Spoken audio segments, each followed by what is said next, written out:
don't speak for a couple of weeks. I'll be in his place till he calls and says he's sorry. This situation's on repeat, just like a scratch on a CD. It just gets deeper when you hit rewind. How many nights will you make this decision? Nights ending tears and it's blurring your vision. You know he don't love you, hurt you holding on to. Scream through the phone even though he won't listen. So I'm still at your place, trying to make it okay. He's miles away, I'm left here with you. Say that you just need someone caring for you. When will you see me more than you rescue? I'm feeling kinda used, yeah, like a drug that you take when you're sick of crying all your tears away. Is that all I am? All I want is for you to be happy. You know this ain't healthy. Do I make you happy? How many nights will you make this decision? Nights ending tears and it's blurring your vision. You know he don't love you, what you holding on to. Scream through the phone even though he won't listen. So I'm still at your place, trying to make it okay. He's miles away, I'm left here with you. Say that you just need someone caring for you. When will you see me more than you rescue? I'm doing everything he doesn't do, but I'm still not enough. Even your parents know I'm good for you, but I'm still not enough. You wanna be done with him, you're stuck with him, 'cause you don't have the guts. And after all I've done, I'm still not enough. Still at your place, trying to make it okay. He's miles away, I'm left here with you. Say that you just need someone caring for you. When will you see me more than you rescue?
Oh, hello there. Welcome to the night of the ESL Challenger League, where we are set to get underway with a boutique matchup, a banging game, our upper bracket final here between MIBR and the Evil Geniuses Black. One of these teams will be booking their spot in the grand final, just one game away from a first place here in the ESL Challenger League. It's an exciting prospect, John. Yeah, it really is. And to be honest with you, Mike, I'm surprised this is not Nouns versus MIBR because yesterday on the last map of the BO3 against EG, they were up 14-4, Mike.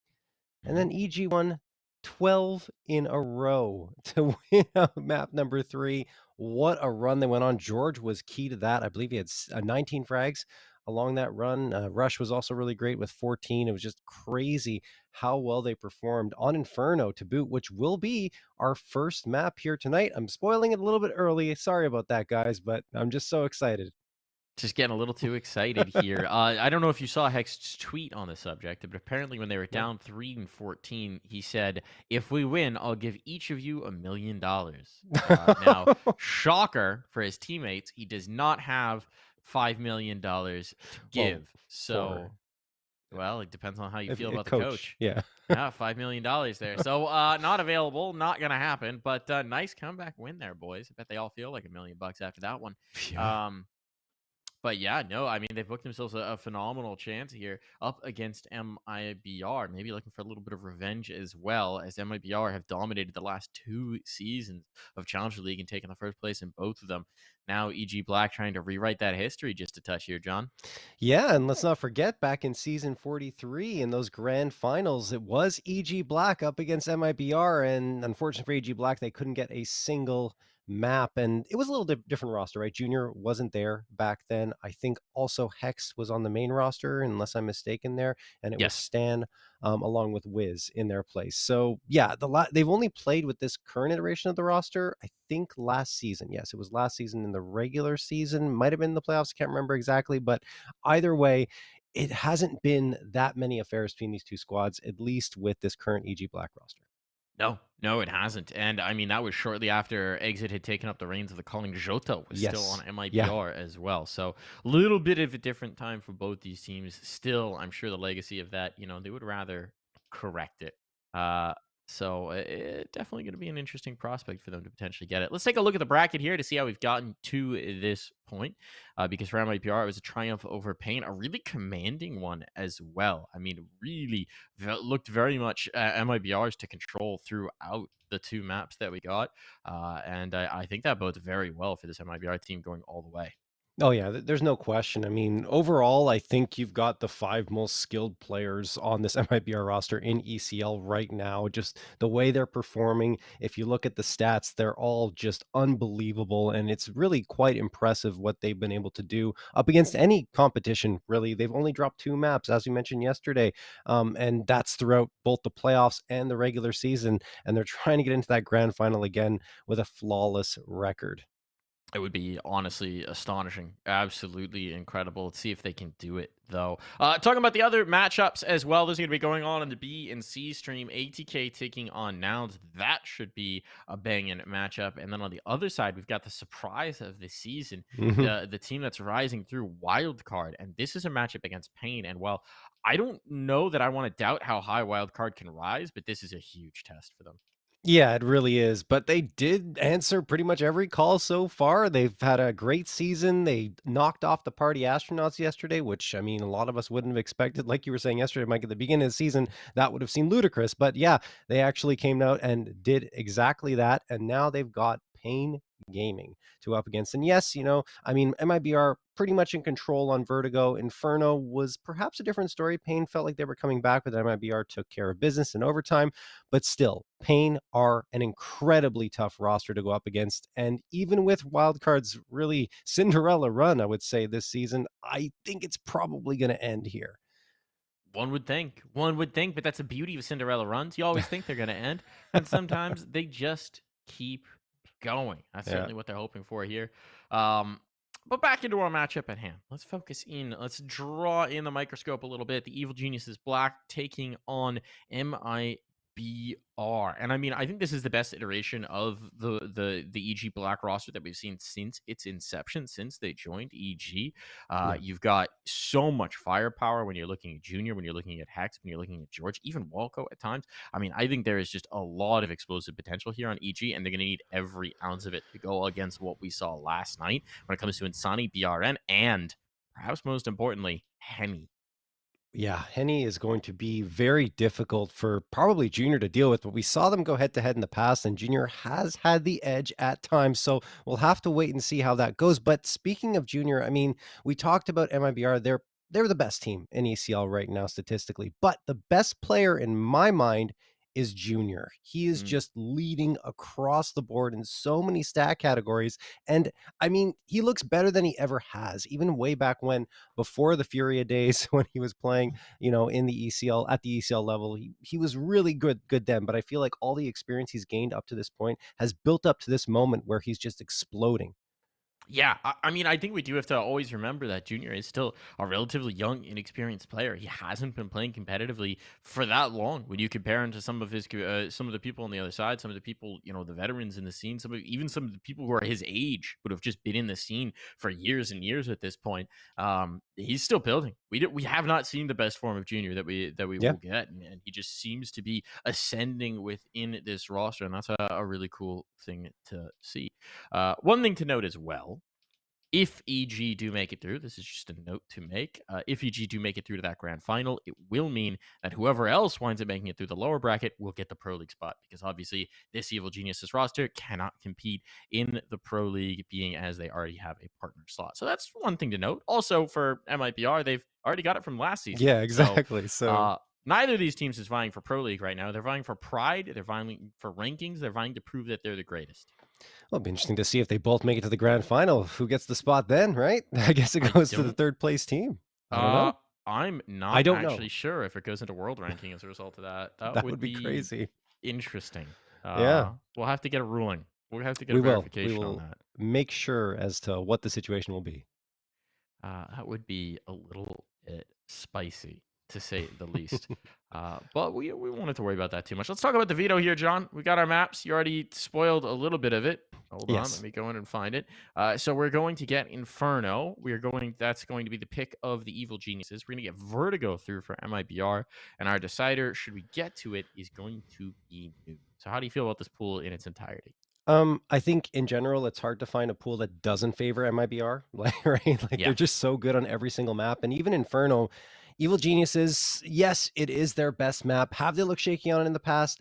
Absolutely, yes, especially their T side. Sometimes indecision is really their enemy in terms of which bomb site they end up going, and they take too long. And I mean, the clock is also a problem for them in terms of management of it. So we'll see how that one goes. I still think that EG are looking great there, at least over the last two. Beat Nouns there yesterday, that comeback, ridiculous. And then beat Wildcard 16-11 before that. MIBR, we saw them yesterday on Inferno. A few shaky moments, but they did close it out up against Pain. But let's talk about Vertigo, because MIBR did not pick into that yesterday. It was Pain doing it, and MIBR looked like the better team by far. So I can totally understand why they said, you know what? Vertigo looks good, especially considering it's not a great map on the EG Black side. And then left over is Nuke. And for me, that one is going to be a toss-up. If we get to map 3, it will be actually truly interesting to see who's going to be able to get the edge there. What I'm intrigued by is the pace of play, because you Yes. nailed it when you're talking about Inferno and the fact that they can run really slow rounds. But we saw that from MIBR last night too, going into sites with 15 seconds to go. So this might be a weight off between these two teams in terms of how much they're going to want to slow down the clock.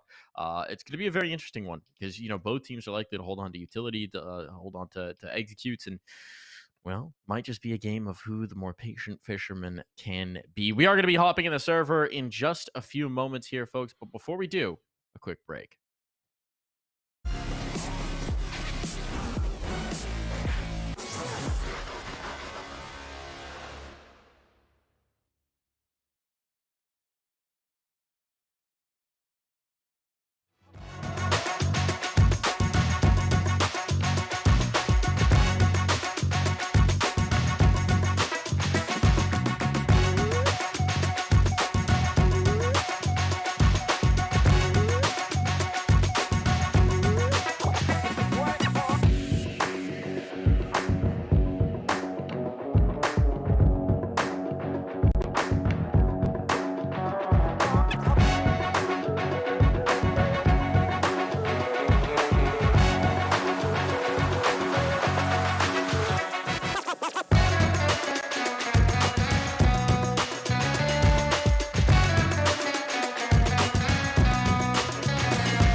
love it, you wear it.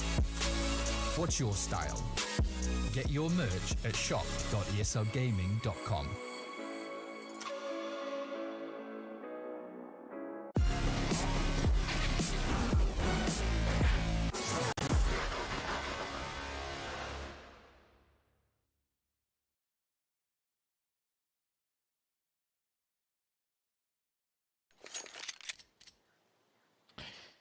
And we are in here for our opening match between MIBR and the Evil Geniuses, looking for a spot in that grand final.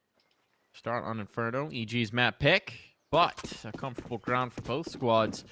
This is no sure thing. Yeah, over the last 3 months, only 8 times have these teams fallen on it. They've got 29 wins combined. It is ridiculous how good they perform here. Let's see if MIBR is going to have the edge again as they did yesterday against Payne. There's a great start. BRN finding Hex Jr. Gets the immediate trade, though, and a 4v4 setting itself up here at the bottom of Banana for the most part.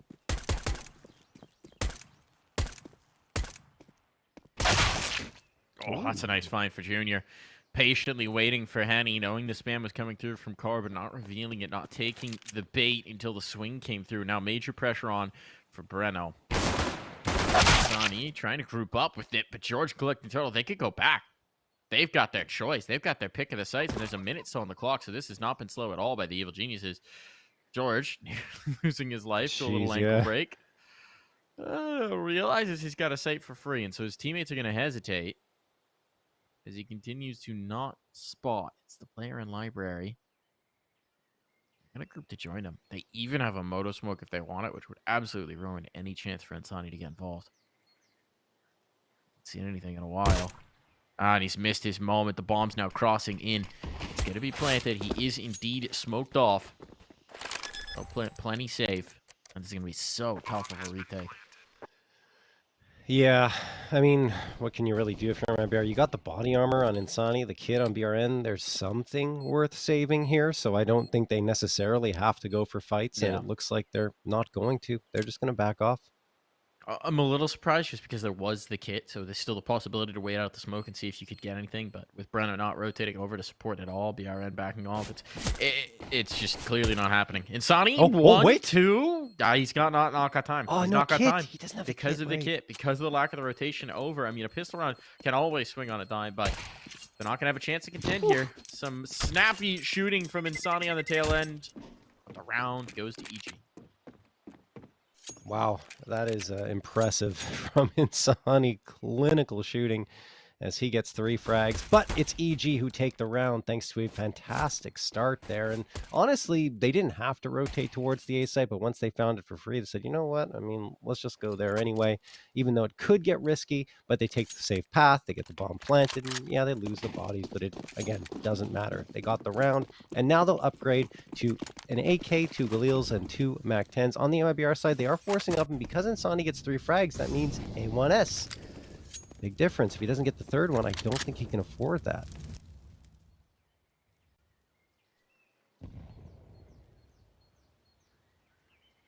Either way, Insani going to try and use that Hot Rod M4A1 to his advantage and help his team perhaps come to victory. MIBR, no slouches on their force by rounds, as we saw yesterday. BRN's going to go out with a great flashbang, but Hex, blinded and all, sprays him down, makes it a 5v4.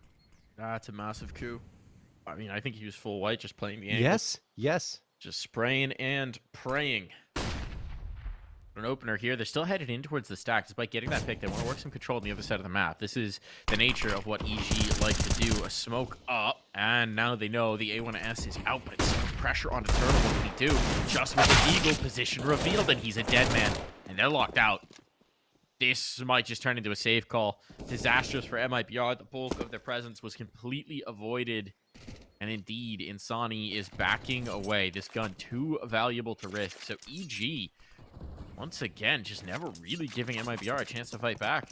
Yeah, EG, they love their map control in Inferno, I'll tell you that. You know, they get that frag at top banana, but more often than not, EG's going to rotate back and forth before they actually commit to a bomb site. That time, only one time, going back to the A site, taking care of business there. The two players that tried to find the frags on them, and that is going to give them a second round in their back pockets. MIBR, though, at least walk away with an A1S and an MP9. That just did not go the way they were hoping. Not at all. Not at all.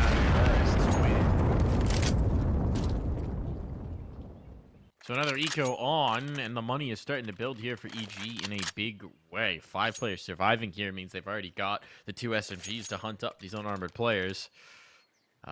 This is another prime opportunity. Climb up to 3. Have that bang just bursting out of your wallet. Cash for days. Cue up the gif of the guy just falling back onto the bed. That's where EG might find themselves soon. Perhaps so. Especially with MIBR not really investing into this round. George flies around the corner, gets the shot on Insani, but immediately traded by Turtle. Actually goes to the P250 and then picks up the A1S off the ground. They found the gun, though. They found the gun face first, John. Now they can just run into B. They know this is a light site. Worst case scenario, there's an SMG here. Ugh. Terrible situation for MIBR. So what damage they could do? None. Hex takes down the totem pole. It's over. Fantastic. Just picture perfect from EG. You know, they sometimes look a little shaky on their Inferno because of the hesitation. Right now, we're not seeing any of it, and that's why they're doing so well, because they read, like you said, they read where the rifle was, and they immediately rotate to the B site off of it, get 2 pretty straightforward frags from Hex, who just spams with the MAC-10, realizing that they're probably unarmed opponents, and then a 3rd round secured for EG. And like you were saying, now it's going to be cash for days on their side, because this was just carrying over the weapons they had in that previous round. Junior is absolutely going to be a player to watch out for throughout this series. He actually leads the league in the playoffs in frags per round at 0.84 and also leads the league in op frags at 71. He do be good with the Zoom banger. Yes. Is second on that list, Henny? Hold on. I don't actually have that, but I think so. I've asked for the one stat he doesn't have ready. I think so, though, yeah. Let me double check. I'll get it for you.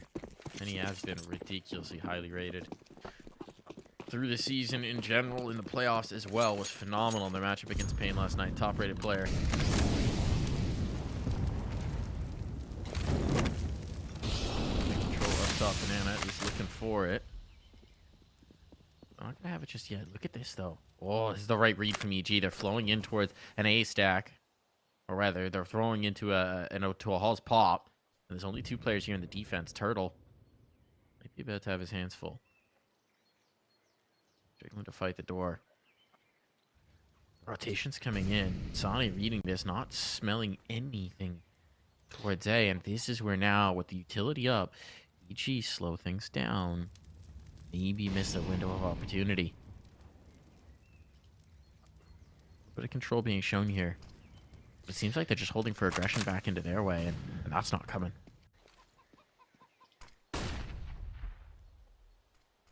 Turtle. Oh my gosh. Turtle's going to be so important here. EG charging right up into him. He gets one. Henny actually gets the opening frag, and the Turtle drops off balcony to get himself a 2K. Insani pops Resh, and Junior is now the last one standing. The man we were talking about. He's got the AK, not the op in his hands. Not to say he can't do it with the rifles, but it's a tall order, Mike. Yeah, this is the difference when the utility comes out, right? They offset the tempo from EG. It's easy to dry run when your opponents can't throw mollies, can't throw smokes to slow you down. This time, they hesitate. They wanted that mid presence and the balcony presence to activate at the same time, and there was a moment for it for sure. When the smoke came up in towards mid, it slowed them down. The rotations came in, the reinforcements came in, and it all fell apart. Now it's going to be contact with a site player, and Insani's not going to need a second swing. He is lethal, as we will know. So MIBR, get on the board. Was just a bonus round for EG. It's no harmful, no foul in that sense, but considering the amount of positioning they had. They were a little annoyed when they watched back that demo and realized the opportunity they missed. Yeah, no question. And just a note, Mike, actually only 26 of Henny's 71 kills in these playoffs have been with the AWP. Wow. Yeah, he hasn't really been doing with the big green. Yeah. So, behind Junior actually was Pone Alone, who's no longer in the playoffs at 69. He played really well throughout the playoffs, just the rest of the team not as well as he did, for sure. Hex tier by the logs. The smoke fade. BRN's looking for it, commits to it, and he gets away. Man advantage found for MIBR. Now things are looking peachy keen here in this first true full gun round. Molotov's going to force Henny to either use a smoke. Doesn't have a smoke, actually. He has to run out of here, and he goes down to 31 HP. He's going to fall back to Arch, trying to defend here, but he's got someone behind him, so Genius decides to push up. He'll be in trouble, but a good flashbang thrown doesn't really yield much. The trade is there, but Exit's better. He gets two. Junior and George, the last two standing. They've got lane control, but they need frags. Yeah, they're a little stuck. They've got a smoke, they got a Molotov, but they need somebody to face. Turtle's going to set his smoke up to keep himself alive in pit, and that gives him a frag. Junior is just going to slink away. Slink away and try and save this AWP. No easy upgrade afforded to MIBR, unless ERN finds this. Something. The door open? It is indeed. Free op for Henny. Why do you need to invest when they'll deliver it right to you? And that's just gift wrapped for Henny. Like you mentioned, he's going to grab that and eagerly take control of it. Exit did a great job there to get two in that situation just because there was so much pressure on. But he still manages to contribute, and he has actually been the best player for MIBR throughout these playoffs, which surprised me a little bit, but he's got a plus 44 kill to death differential, 89 frags, only one behind BRN, and also a KDR that leads the league of 1.98. That's 4 maps into the playoffs, and he's the best ADR player at 87.2. Impressive stuff, not to mention he's the IGL.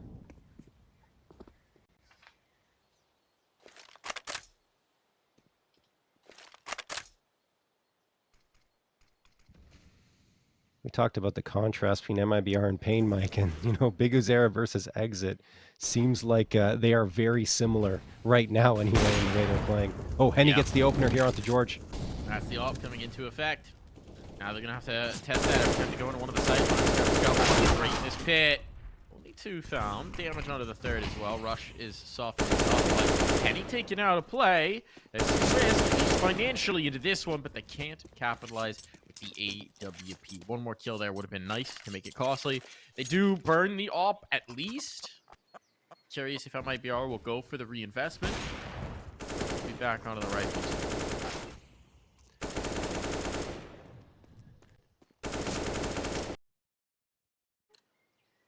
Yeah, they've gone back to the op. Yeah. Makes sense, especially when you get up the duel on the other side. And you've still got some cash to spare. Junior's just so good right now with the AWP that it's tough to say don't buy it on his side, even on T side of Inferno. BRN. We'll be waiting here with the HE. They've got 3 players from MIBR setting up the util. It is Chonky indeed. X down to 18. BRN looking to spam through the smoke more than likely. He's got the perfect gun for it. But he waits for the fade, and Junior gets a crack at it, and he can't finish off Junior either. So both players missing their opportunities, and we still sit at a 5v5. The damage done, though, is substantial. I mean, Hex must have caught that nade between his thighs. I don't know how it did that much damage. Full armored player. It must have been 2 nades, I guess. It was 2 nades. Yeah, brutal. Punishing. Turtles caught the opener. George out of play. That is frequently the A lurker as well for EG, so options started to be limited, but has Rush just slipped this gap? Oh my goodness, Rush. They're not expecting this. This is a miraculous play, but Turtle's aware. Turtle is aware. I don't know whether he gave an audio cue, but somehow Turtle was ready to look for it, so never mind. Thought that was a really cheeky moment for Rush. Instead, now EG going into a one-dimensional take, but they're now out of utility. They've spent it all. It hasn't gotten them much. They know there's a new box player here. Two blocks and pillar. A lot to fight, Oh, and they're going to succeed at every turn. Look Wow. on these HEs. Look at these HEs, though. This could be huge. One's down already. Great shot from Junior. Had to hold the line. Without a smoke up, it represented an opportunity. The reposition, both going towards the cross. This is huge in terms of control. Flashbang around, but MIBR not liking what they're seeing. Might just be backing away. Wouldn't blame him. Yep, they're gone. They're out of there. Wow, what a take from EG. Flashbangs perfect, on point, and then Junior with the AWP. What did I say? Gets two and just opens up the bomb site with Walco. And then, well, they don't have to worry about Insani and Henny. One thing that's really impressive about EG is they don't necessarily rely on any one player in terms of flashes. Everyone on the team has 0.75 or more flashes thrown per round, and they're all really, really solid and efficient at throwing them. The best in terms of flash assists is Junior in the regular season anyway at 0.12, but anyone can come out and support very well, which is a reason why I think they're so successful and have that strategic advantage over their opponents.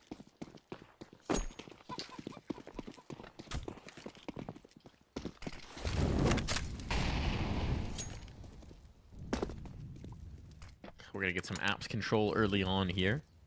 It's a 3v5. And MIBR stumbled in the last round. That's going to be a toughie. They've got to the double op to try and compensate for it. BRN playing with it over towards Banana. And Knee here on the porch. Tagged up, backing away, but they didn't expect the op to be here. There's no utility to bail him out, though. It's too late, that smoke.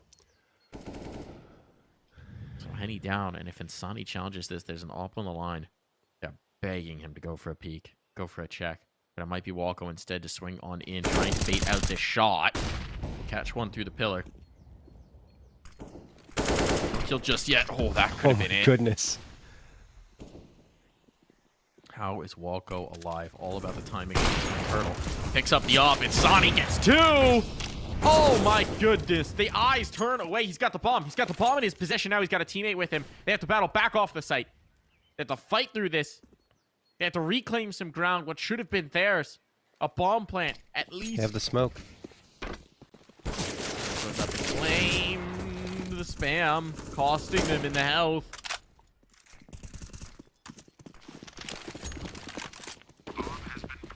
The retake. It's Swift. They're not going to wait. They're not going to hesitate. The smoke isolates the fight a bit. They know Hex is pressing the corner, but George from the pit is a nuisance, and Hex has slipped out. And Sonny still collects for his third of the round, and he's looking for four. This is actually, I don't think you can deny the use. You have to swing from the pit, but George has done exactly that. Tap on. Just trying to stick his BRN, but it's George all the way with a 4K of his own. He sees Insani, and he erases him.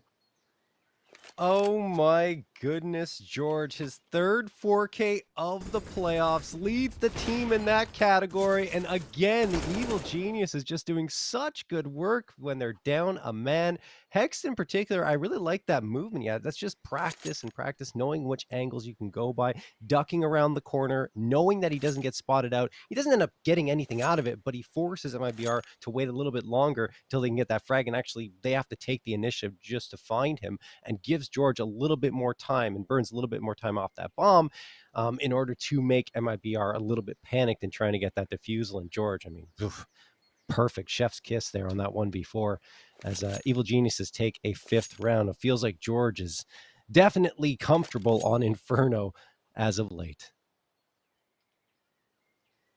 This is already a better T side than Evil Geniuses showed yesterday against Nouns. Yeah, I mean, frankly, it's looked quite brilliant, actually. Yes, Compared to what we're used to seeing, it's been so much more decisive. We've had like one round, maybe, where they're kind of milling about a little bit in that Halls pop, but that was even just the bonus round, so you really can't fault them too much for it. This has looked very decisive. We have a DC here, so might just be a moment before we resolve that. Hopefully not long. Let's see. Let me peer into the future, John. See how long this might take us. Use the time stone. Oh, we should be good. We should be good. Just a brief one here. I've peered into the future, folks. I got powers like that. I have been playing that little that Marvel Midnight Suns game. I don't know if you've seen it. It's No. entertaining.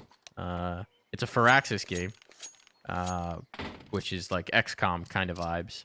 Oh. It's vaguely XCOM-y, but with Marvel characters. It's very goofy. There's also like slice of life elements. You would enjoy it probably because like there's that, yeah. elements of Persona in it. But last night I was Yeah. having a book club meeting with Captain America, and I was like, "This is weird. This is maybe just too weird, far." though. Yeah, feels a little forced, a little hokey. It actually works in the context, but it is definitely a goofy. I'm enjoying it. I'm enjoying it. Got some Well, maybe I'll undefined check it out out. on the server here. They're ready to roll. Gonna guess that that's George. DC reconnect. Sometimes it goofs out our HUD just a little bit. We'll get that sorted in just a second here, folks. In the meantime, pressure on early for the porch. Henny burning. No smokes available over here. They're very lacking in the utility. It's all over towards Banana, so Molotovs are going to be deadly.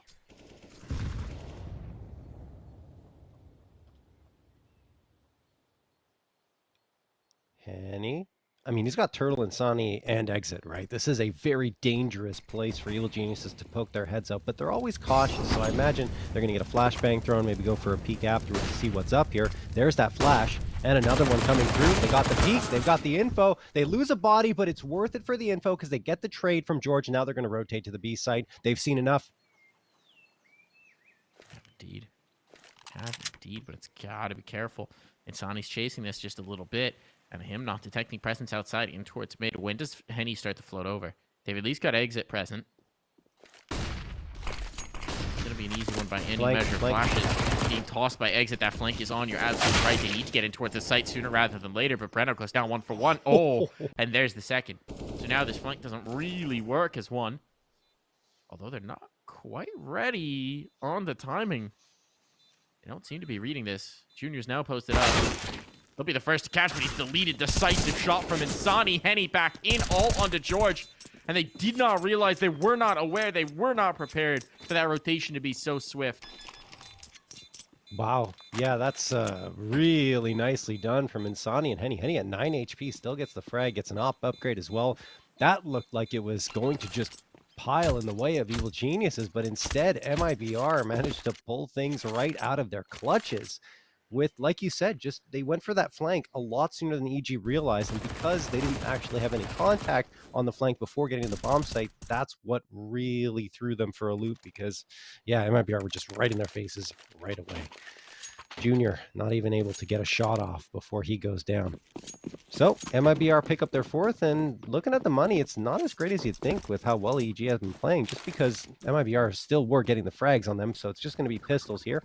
4 P250s, the Tech 9. Oh, Bjarn's charging up mid. He already gets one onto Hex, and he's got so much control.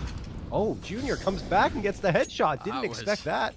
That was ambitious. Once he's going through the smoke, that's bold to say the least. So a gun given over. Prime opportunity here now.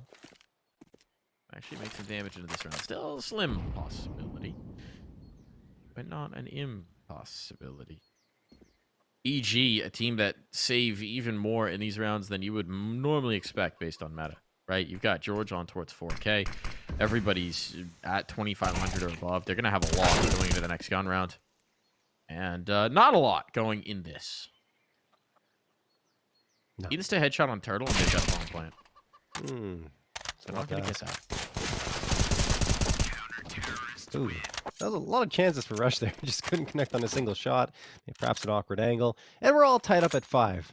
So, by the way, Mike, to answer our question from before, Mr. Okay. Dank has come through and said, if two teams in the grand finals that play each other are in EPL already, such as MIBR and EG, so we'll get a rematch in the grand finals, the EPL spot will not go to the third placing team and will instead go to the NA team with the next highest ESL WR. I think win rate, I guess? World ranking. World ranking, sorry, yeah. Yeah, the ESL World Ranking. Got it would be interesting to see which roster that would actually be. Because most of the NA teams with high world rankings already have partnered slots. When you're looking at Furia, you're looking at Liquid, you're looking at Complexity, you're looking at EG. Well, EG doesn't, the main roster at least. But you know what I mean. Yeah. So that would be really interesting to see who it could be. I suspect it might be Pain. I would think so as well. That would be my guess. Well, Hex is going to feel some pain here as Henny catches him off immediately with the AWP 5v4. And Henny's going to continue posting up here at Banana, so EG are going to have a tough time getting any space there, and that is really a good thing for MIBR, because when Evil Geniuses feel trapped, that's when they don't necessarily play well on their two sides. That was a flashbang that did not catch at all. Turtle never blinded, never flinching from his angle. So they're going to try and threaten Arch instead. Exit. Oh, he can indeed. The flashbang from Insani perfectly timed ahead of that smoke blooming. Rush down for the count. This one looking like a non-starter for the Geniuses. 2v5. Walko at least is a bit of a cheeky spot here. Through the Arch he goes. Did they realize this could be a possibility? He opts not to let the trap library. Could have been huge, but instead Henny's watching the angle. And he'll drop the bomb. Nothing doing for Junior. It's a save. Alrighty, another save for Junior as he backs off here. So feels like we're in a bit of a loop. Oh, it's been a while since this, but this time he will get the one kill that might just secure him the AWP. I think he should have this. Provide a 6 round in the kitchen. Pick up some pancakes. Yeah. Sorry, I meant to define that loop, Mike. It's MIBR starting off strong. Evil Geniuses getting a little bit of momentum, and then MIBR forcing Junior up to saves again. So we're looping all the way back to the beginning is what I meant to imply. Very specific. Yes. Loop. Yes. MIBR have got the lead again, though. Probably pretty happy to have that into their hands. And Evil Geniuses will not force around the op, which makes for a very strange money situation, at least for Junior. Everyone else will be okay. That's if they lose here. Maybe they'll pull it off. They've got a P250 and a Tech 9 along with the op. Junior's boosted up over the smoke. If he gets the opener, that could really clear things up for them. And he not only gets one, but it's Rush who gets the other. Exit only finds one on his side, and that means only Insani left here. Some guns on the ground for EG to pick up. Junior jumping around, making noise. Hex looking over the top of that smoke, hoping to find something, but he doesn't yet. And the Evil Geniuses have exactly what they were looking for. Prime opportunity to make something out of nothing. Prime opportunity here. Ah, Hex is a dead man. So hit the shot. He had one chance at it. Not going to have it.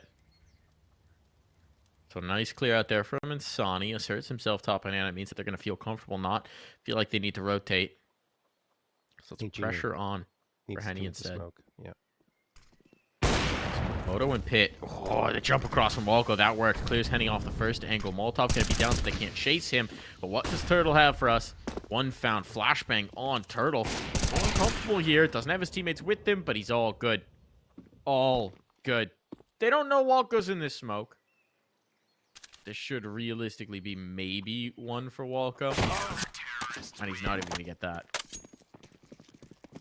Yeah, I mean, Evil Genius is a great start, but again, most of the players didn't have body armor. It wasn't the greatest of buy-ups aside from the saved op. So, yeah, get a couple of frags. At least you punish the economy there of MIBR, but Turtle really settled things down well here. He gets George first. Walko slips by, but just a great headshot onto Junior in the follow-up situation. So, a timeout going to be called here, I presume, by the Evil Geniuses, as MIBR have restored a 2-round lead in their favor with the rounds waning here in this first half. An extra point of clarification from Oso as we continue to analyze the implications. Payne may already receive an invite based on world ranking. Okay. Or based on world ranking and standing. So there could even be another one. Could be announced. Could be a something. I don't know. I don't know which way this one's going to go. But I'd be very intrigued. Now, it all might be a moot point. It all might be a moot point. It might. One of the other teams might just make this run through without issue. And wind up in that final. But it's an interesting thought experiment. Indeed. Well, one way or another, there will be a team in those grand finals who already have an EPL spot. That's for sure. The question is, will it be two? But like you said, could just be a moot point. Henny, I think he spotted the information. Misses the shot, though. And now he's going to have to back off. Nade's going to be thrown. Flashbang as well, and he re-peeks it. Living dangerously for Henny, but eventually he will go back towards the top of Banana and into that B site. Ball's not going to get tossed for sandbags. That forces BRN out of position. No. Smoke throwing going to be thrown by Henny, so at least gives him some cover. And then Henny re-peeks again to finally drop one. That is Walco through the wall to boot, and BRN is very primed to do more damage here up against a lit X. There it is. Indeed, can't get the last though. Junior able to at least get back a little bit of a trade, but the shutdown in towards Boiler means that this is a very wounded Evil Geniuses. MIBR going to play the buddy system towards the site, and as Insani continues to clear in towards the apartments. Might actually just get this beak. He knows where Rush is off that utility. What does he want to do? What does he want to do? Is he going to pinch Banana? Oh, this might actually be unreasonable. The only thing that could cause a problem is Insani on the flank. Well, I would say the only thing that could cause a problem is Rush on the flank, but that's not an issue because they were ready for it. And now Insani, he's got this one every day. Week. Love that play from Insani. So cheeky. Knows where Rush is. Lets him go past him. And then slips again. Insani is 15-2? Are you kidding me? He shoots good. How has he only died twice, John? He's good. Yeah, but I mean, they've lost 5 rounds. I guess he's just saved every time. He's been saving. It's Inferno, Mike. It's Inferno. That's like true, they're saving all the time. Man. It is. I agree. 15-2. Turtle 17-6 though. He's also popping off for his squad, and the player who I talked about at the beginning being the best for MIBR throughout these playoffs, Exit, is at the bottom with 4-6, which I mean is fine. He's typically not the one who's going to be fragging out, and if the rest of his team is, he's perfectly content with that. It's just he has been a great fragger for them up until this point here up against the Evil Geniuses. And Sani's waiting along with Turtle here in a crossfire towards the A site. And actually 3 Evil Geniuses slip through. This is trouble for Turtle, especially up against these Tech 9s. And he goes down immediately. Doesn't even get one. Insani out in the open in no man's land. He only gets one. And now the Evil Geniuses have the space to get the bomb planted.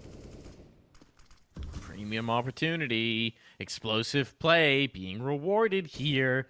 They'd maybe trained MIBR to hold on to their nades just a little bit more, and as a result of that, the path on towards site is free and clear. Oh, goes the leg as well. The Iron has an idea that someone could be here, but it's not been activated yet. So when does Walco make his move? That would be the time. Now would be the moment. Indeed, he is going to creep up. Henny, the presence of mind to check that. That is shockingly good awareness, but there's no utility to dig them out of these spots. They're just going to need kills, and Henny will deliver that. Great shot onto the pit player. They're chewing right through, and that is a defuse on Henny. Big delivery. BRN to tap through the last 2, and time enough to secure 9. BRN's been pretty quiet here so far in this first half, and I mean hasn't really been needed in a lot of those round victories prior to that, but a great job there clearing out the bodies pretty much by himself, helping his team get to that 9th round. Coming into this, though, BRN was rated 1.33 in the playoffs, good for number 4 in the league, and also had the highest frag count on his team at 90 with a 59% headshot percentage, which is number 3 in the league. Basically, I can go through so many stats for my PR, but they have top 5 stats for pretty much every player, at least has one of them, like I mentioned yesterday in the regular season, and also in the playoffs. As timeout's going to be called here. I thought EG had that one in the bag, to be quite honest, Mike, especially with the way they went for that waterfall. It worked out really well. They gained the space. They got 2 frags pretty much with the advantage going into that bomb plant, but then they didn't have the body armor to deal with everyone else that was coming. I mean, it was even the op shots, right? So body armor wouldn't have even saved them. It was Henny. I mean, that shot first. Well, the USP shot, right? Of mind to wait for the Walco on the lurk, huge. Yeah. And then the fast shot onto the pit player. They had to get that kill pretty much instantaneously, and not having utility made it so difficult. So that's those are 2 ripping shots that allow them to actually go for the retake on towards the site proper. Really just a game of seconds there. Fantastic, though. I mean, that's what we've gotten from MIBR throughout the season and the playoffs, though. So we kind of expect it almost to this point, but indeed, it was nice. 15th and final round of play finally going to get underway here as the timeout expires. Evil Geniuses have talked things over. They've decided what they want to do, and they will have the full utility and proper buy-up that they're looking for to do precisely what they want. Whether what they want works out, that is another question. Molotov's going to get thrown at the top of Banana, and one exchange immediately by MIBR. This is great counter utility thrown by them as they gain complete control of Banana in the first 15 seconds of the round. Doesn't mean that EG have held on to a ton of their utility, though. So if Yes. they want, if BRN sticks around here towards logs, he's no longer got a smoke. And he realizes that. That's why he's getting back off of it. It's such an exposed spot. If they call your bluff, if they dump a molly in there, there's no real escape. And this has been the call for EG. I mean, the first minute just spent waiting. Just trying to bleed out as much of that banana utility as they can. It's an interesting judgment call. After the smoke fades, they're presumably going to try and take some space here.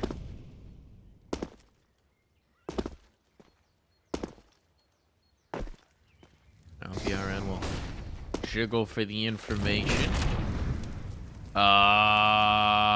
That is a bold fake. Burning your last Molotov. The fake that you backed out. They're not actually going to go up banana, so that is a bit of a waste of utility. Look at this execute. Unfortunate there, but here it comes. All five coming in towards the A side. And dancing around the pillars so quick on the scope. And Insani there to finish it all off. A shutdown round. I don't care how you use your Molotovs if you're going to hit shots like that.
You love it, you wear it. What's your style? Get your merch at shop.eslgaming.com.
love it, you wear it. What's your style? Get your merch at shop.eslgaming.com.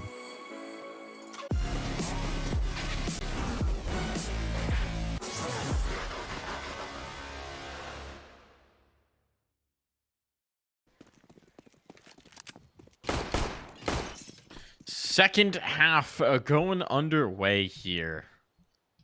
And a double-digit scoreline for MIBR off the first. I mean, this is a phenomenal opportunity for them to snatch away EG's map pick. I mean, and something that might get lost in all this, Mike, is that it was 5-3 for the Evil Geniuses. Then MIBR won 7 in a row. Like, what a run, especially considering how good we were talking about it. You know, Evil Geniuses look decisive, look strong on all of their takes throughout their T side, which isn't always the case. And I don't feel like that changed. I just feel like MIBR took it up a notch. Yeah, they really did. I mean, a big credit as well to Insani. It felt like every time they were trying to get on towards the A side, he just killed 3. Even the last round. Nice illustration here. Walko gonna get an opener though. A pistol round will go a long way to making this a bit more viable for EG. But look at this space. Henny battling into the back line. That's the bomb confirmed, and Walko chasing it to make sure they can't get a plant. So you've got a little bit of a lurk on Insani, but he's got 5 to find, and the element of surprise will only help him out with the first. Get that. Looking for more. A dink onto Junior. Oh, these players are low. His pistol is so lethal. They're gonna hunt him for 3. They know they have to kill this man. They know they have to kill him, and they just can't do it. Oh, Insani! no! Oh! He's finally put down, but exit now a 1v2, a winnable situation. Recoverable, perhaps. Exit trying to isolate these fights, and George will put him down. Insani did so much again for his team, but this time he's stopped. And so is the round win streak at 7. Let's not forget, speaking of round win streaks, Evil Geniuses were down 14-4 yesterday. They won 12 in a row. So, I mean, it's on their CT side as well. So we don't know what can happen here, especially considering Evil Geniuses are much more comfortable on the CT side of Inferno. And they kick it off on the right foot, winning that pistol round. MIBR immediately going to force, even without the bomb plant, they want to go for this, which we're seeing more and more now. Usually T-sides opt for a save after not getting the bomb plant, but MIBR, I would say perhaps Brazilian teams in general are shifting more to forcing up afterwards, just because they're so confident in their pistol play. Look, when you got Insani, and he hits pistol shots like he did in the last round, I'd try and give him a deagle in as many rounds as I could, too. I agree.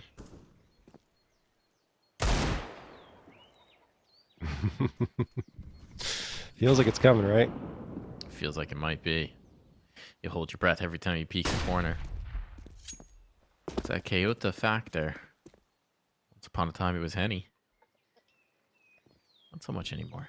And he's actually going to get the rifle upgrade. BRN tagged up. Doesn't want to keep the big gun on. And Insani is, in fact, going to collect. It's not quite a 1-dig, but he'll take it. He was even unarmored, so winning that duel is astonishing. Finds a bit of impact, but look at this crunch, the double push down. Banana. Uh-oh. Flank going to be on. No one's watching for this. George, though. Lots of damage. Needs some kills. And he's got the 1. And now, it might just be a bit of a bait here for Walko to activate. Slam the door shut on this round, but Henny, not prepared for this to be closed. Gets the reload on. Chasing this. They're giving him a fight. Got to be careful here. Molotov down, but he's slow. Actually almost nervous for him on the Molly spread. And Hexed will find that last bullet needed. Junior just jumping through the fire and the flames to get that AK. Took a little bit of damage, but he does retrieve it, and Evil Geniuses get a 7th, even though it started to look a little bit scary for them. George, you know, flubbing a little bit on the MP9. Then MIBR immediately rotates around to try and do the damage. And while they do get only 2 players, while they do only have 2 players left standing on the Evil Geniuses side at the end of the round, it fell a little bit short as Henny got trapped there. Still, interesting idea. I like that. Once they realized George was lit up a bit, they immediately go for the rotation. They just didn't have the firepower to pull it off. And look at Walko. He's charging up mid. Gets the first frag onto Insani. A lot of damage done by MIBR on another pistol round here. Walko has to be careful not to go down for free, especially considering 2 of his teammates are gone, and MIBR have the advantage. Walko does manage to give his team the edge, though, with the frag onto Turtle, and now a 3v2 as things start to calm down.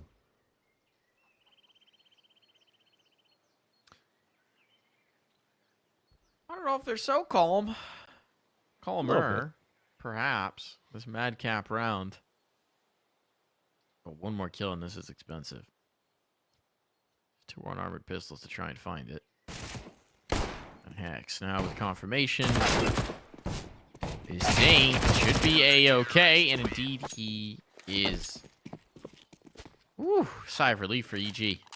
Yeah, a lot more aggressive than we're used to seeing, right? They're trying to get into the heads of MIBR, I guess, and make them really wary of a push that's going to come through. And they obviously are aware of the fact that MIBR like to play a similar style on their T side to them, where they're trying to be patient and burning time off the clock and trying to get that util out from the CT side. So we'll see how it plays out, and if they continue to be aggressive here, it's just a case of, hey, they have pistols, let's try and get those early frags. But my feeling is we're going to see a little bit more of it, at least at times, from Evil Geniuses. Junior, he's got the big green. He's looking for an opening frag, which he is very good at finding. #1 in the league in opening frag success rate.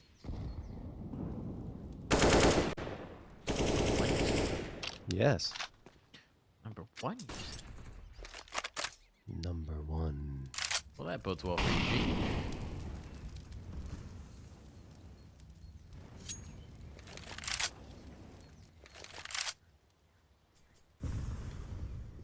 Don't know how I'd feel with Insani on the other side, though. Still 23-6, despite this run of rounds back the other way. Bonkers performance for Insani. Now pressure onto George. He's going to want to drop some utility. Smoke to slow this up. There's still a minute on the clock. So as we mentioned before, MIBR also prone to the slower pace of play here on Inferno. And they're going to let the time whittle down.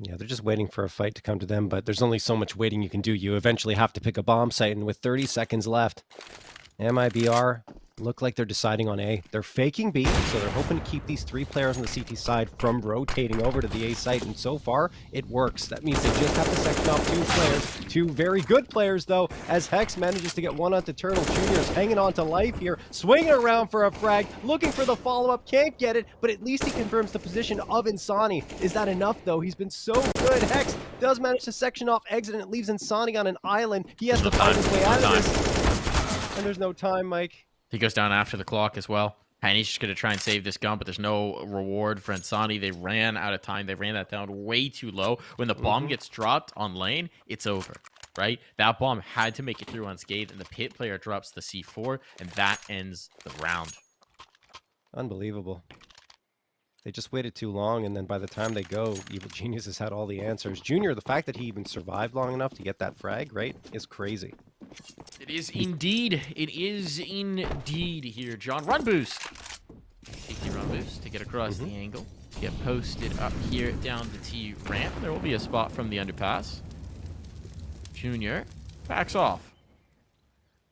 Not much in terms of expectations into this round. It's a really tough spot for MIBR. They'd love to be able to crack something through here with, you know, Insani, no loss bonus, Henny, no loss bonus in the last. If they can't somehow convert off of the 1 save rifle, it may just be another eco. At least a partial buy. Loss bonus has mounted. Anything we got on this over. Walko trying to peer on in the Molotov. Down the double swing off the flashbang. Henny lives, but is there an aid to take him out? There isn't. Doesn't need it. Nice shot. Shot and a hold here. They're going to fade the smoke. George is ready for the fight. Oh, and the spray is good. He's out of bullets. He's out of bullets. He ran out. This is a bomb plant if they go immediately. On the cross, it's going to be tough. Junior here, a smoke to get it over. And there's a bomb plant secured. This goes such a long way to helping MIBR out into the next round. They need to get this, though. Exit. And commit it. And that is a ton of cash gained. They could still win this round, too. Let's not forget, right? It's a 2v3. Evil Genius have to get back in. They do have a significant util edge because there's nothing for MIBR and a ton for EG. Yep. There's no mollies, there's no HEs, there's no damaging util to easily clear these spots. They've got to do it the hard way. And that's going to leave them exposed. Junior out of play. Time's starting to become an issue here. Smoke can't easily cover this off. Rush trying to make a move, trying to force the issue. It's done. He's deleted. It's over. Turtle does it all himself from the back of the site.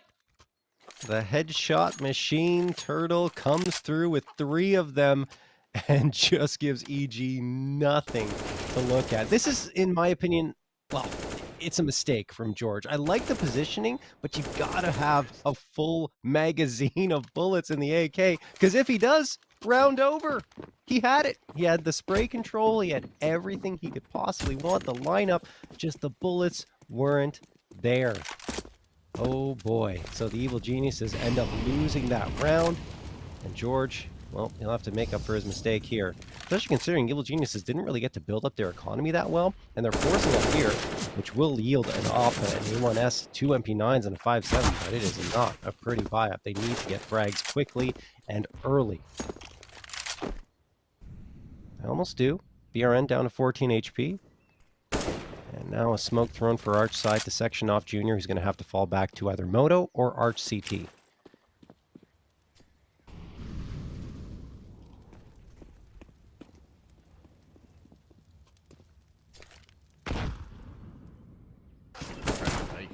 It's just George on this side of the map. Hex, though, going to get himself an upgrade. There you go. Turtle taken out. Guy's been lethal, so good scalp to find early, and now an upgrade in the weaponry department. Walco as well coming in to reinforce B. Great read. Hex is even starting to float over as well, so the window of opportunity, it's slamming shut. Yeah, I mean, EG finding that frag, probably thinking, okay, well, MIBR lost that player. They think perhaps that we're stacked up more heavily towards this site. Let's rotate around to B and reinforce that. And they've got 3 bodies now. It would be very scary for MIBR coming in here. The spam is almost seconds. As much to just fake the solo player here as anything else. Now there's the swing back out. 2 kills for George, a follow-up for Walco, and just no time. Just no time. BRN, I don't even know his likelihood of saving here. Very low. For a shot hit, that might allow him to get around the corner, and indeed, he's going to win the foot race. He's going to bail out. He's going to be able to escape, but again, the money's going to be in such a weird spot here, and he still doesn't have that much cash. BRN, I mean, they're going to buy around this for sure. It's going to be awkward, though.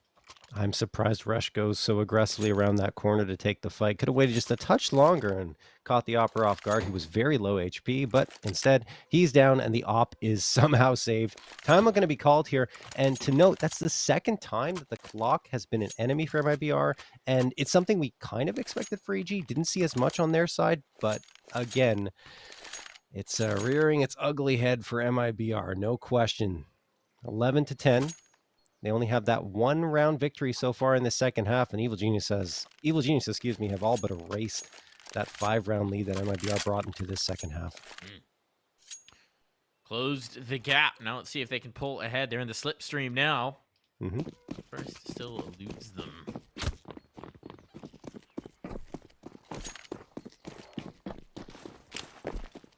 Actually astonishing when you look at the kill disparity between the 2 sides. What this actually looks like. Bonkers. It's just the beauty of Inferno. Yes, exactly. I usually do think George had a disconnect, reconnect. I think he was top of the board before he did so. So there is a good bevy of, I don't know where he's at in sum total, but there's a good bevy of kills that are just missing from the ledger. True.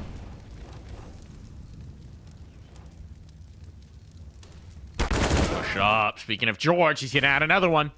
He was low HP, 1 bullet connecting, and he would have been gone, but Exit can't find that.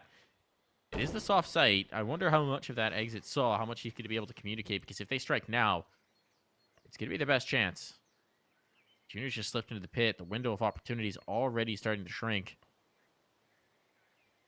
And I think MIBR have missed the chance here. Junior now peering in, and he was looking for that pick, and he's not going to have it. Sonny making an individual move, claiming a kill, but the library player could catch him off guard. How's he gotten past this? How's he gotten past this? A little bit of a flub from George, perhaps. He was spotted, though. Yeah, Hex is waiting. Sonny out, but Sonny gets this kill. There's the pit player still here. Junior stuck. try this bomb plan. He secured it at the very least, but a huge kill on Insani. This would be the best round yet. Coming from both directions. Needs to isolate one of these fights, and he knows it. To pick your poison. Which way do you want to go? Nice attempt. Shot's not on just yet. The remaneuvering, and now the clock is his friend. Junior has to make the move now. Insani, unreasonable on this speed. Sidearm out. Insani's done it again for his 30th kill of the map. That's not okay, Insani. I mean, you can't stop that. Stop 30-9, John. 30-9. He is doing so much lifting here. It's ridiculous, that situation in itself, right? He's just flicking back and forth. He knows that the pincer is on, and even with the spot from Junior, it's not enough for the frag to come through, and I don't think EG did anything wrong. Insani just literally clicked heads and flicked around so fast that EG couldn't react. It's unreasonable how well he's playing. Exit, jumps around, almost gets a jumping Mac 10 frag onto Junior. BRN's the one to deliver. Rush is the next victim, and it's just going MIBR's way. Or is it? Hex gets 2. Or is it? These low players, no, it should be fine. It should be fine. Trying to up the ante, up the pace. Did lead them into a little bit of the fray, but this retake is looking nigh on impossible. George does have a molly. But he's just going to attempt to slip through. Element of surprise, and that won't work out. There's going to be another eco, or at least partial buy here from EG before they can get back into the fray.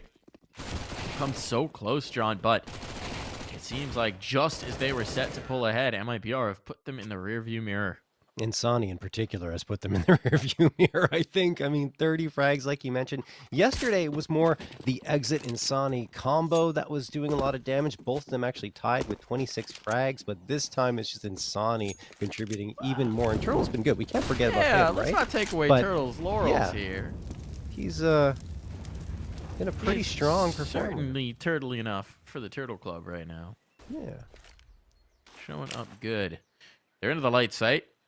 It's just pistols across the board. We're not expecting much, but a little bit of a cheeky boost up back. New box. Molotov airplane.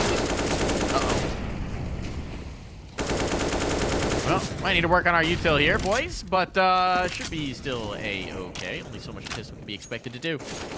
Yeah, it's just USPs, and they're doing nothing. George probably going to die as soon as he comes out here, and he's not going to come out. He's going to wait behind the smoke a little bit longer. So the Evil Geniuses, I mean, best case scenario here is you maybe get a frag and pick up a gun on an exit, but they're just going to try and fight it. They go for it. Why not? There's no real great decision to be made here. Rush, the last one standing, 30 HP. No armor, no util, no hope. Last couple of rounds have featured a major jump off in the pace of play. It's looking downright frenetic at this point. It's crazy. I think it's a good adjustment from MIBR as well, because the slow paced play wasn't yielding the results they were hoping for. Twice the clock was against them. They say, you know what, guys, let's just try and win the fight straight up. And yes, it's just pistols here, but that's what was happening as they got to that 12th and 13th round.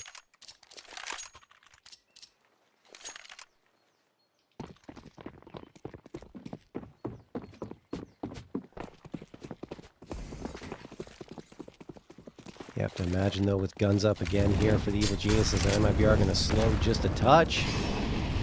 As I say that, BRN's already at the half wall here at Banana. And he's looking for fights.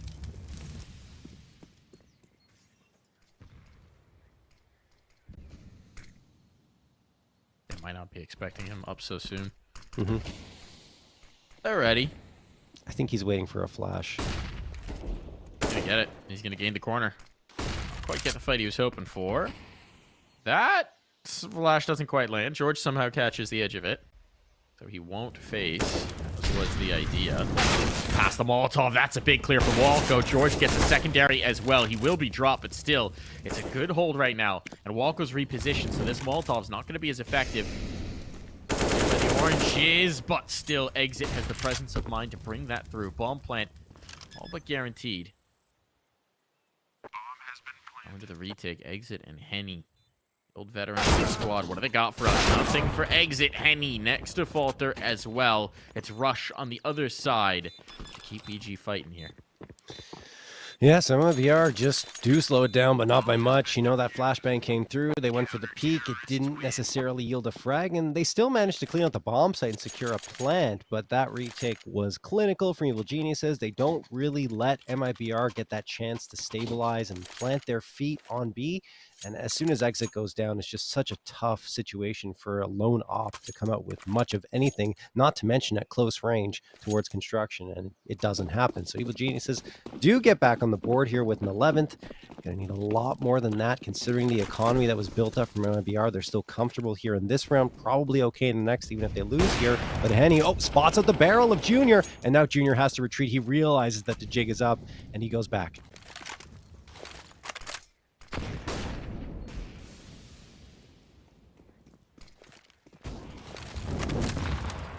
That nade.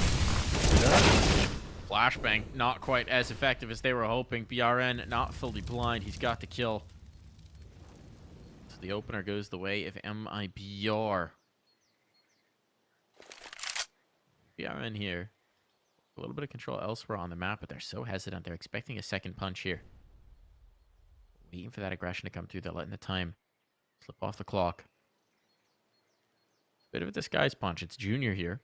Right back behind the corner. It's going to be a hard shot to hit. But if they jiggle the angle, he's got him. Ability to force him back. Wants no business with this, and he is alone. Uh-oh. Hex rotated off at the wrong time, trying to stack numbers in the right place. Junior's got one. They realize he's alone. Ooh, no, not quite. Now the mid lurk comes up. That's the bomb now facing. Henny realizes he has to get the heck out of dodge, and Junior, dancing around the site, continues to find casualties. Last player spotted, forced off. Turtle, what can you do with only 20 seconds to go? Herculean effort from Junior. The kills, the maneuvering, full command. This is how good Junior's been throughout the season. The scoreline might not say it here right now, but that is just two extremely impactful frags. When things were starting to lean the way of MIBR, he comes through and just clocks them. Unbelievable stuff. Turtle, the last one standing, and all he'll get is an AK out of this. And now the money actually isn't that great for the MIBR side. They could go for a half buy around this AK, but that's at most because they don't want their economy to go too low. Look at that, Junior with one and the second afterwards, of course, on to Henny, who, like you said, Mike, realized that he had the bomb in his possession and had to get to that bomb site, but things just got way too disjointed there for MIBR, and they paid the price.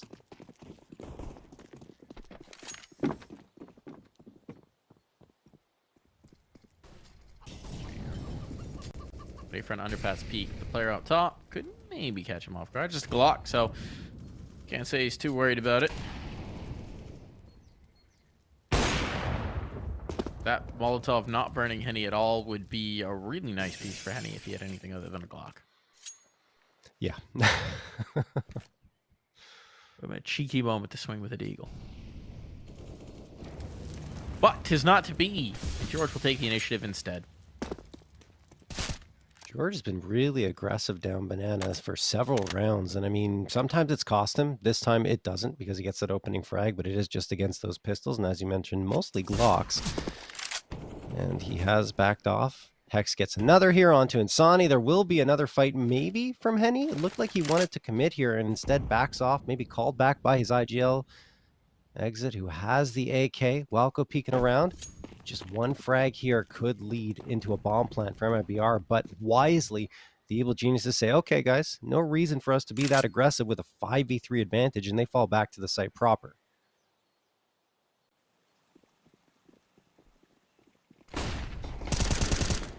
Great flash. Wow. Easy collect, perfect timing, yeah, and just easy connection on this. Now it's 3 players, a triangle of danger, and just no chance of getting out of that for MIBR. So the gap closes to just 1 round, John. One more crack through, and we're getting the full 30 guaranteed, and the money is set to run out for MIBR as well. So a critical moment for the Brazilian squad. That's just a great call by the Evil Geniuses. I know it's just pistols, but we've seen how things can get out of control very quickly with those pistols, especially in the hands of MIBR. And, you know, just double back. You have the flashes, you have the util and the manpower. let them come to you, and they just clean them up. Timeout going to be called here.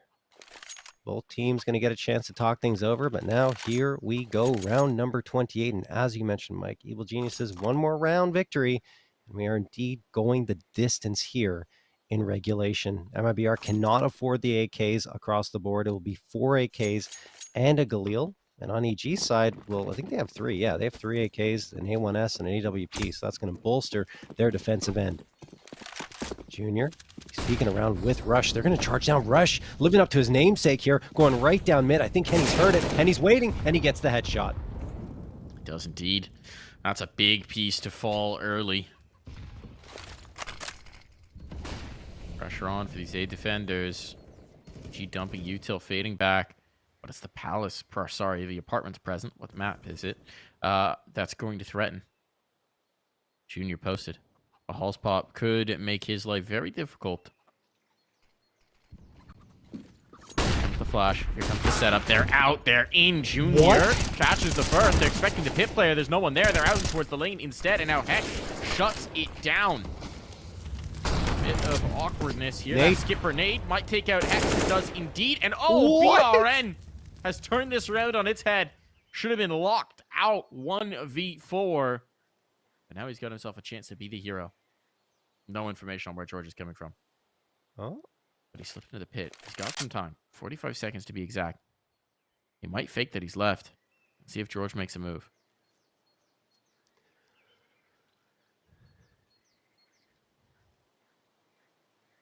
George still is a statue here at Moto.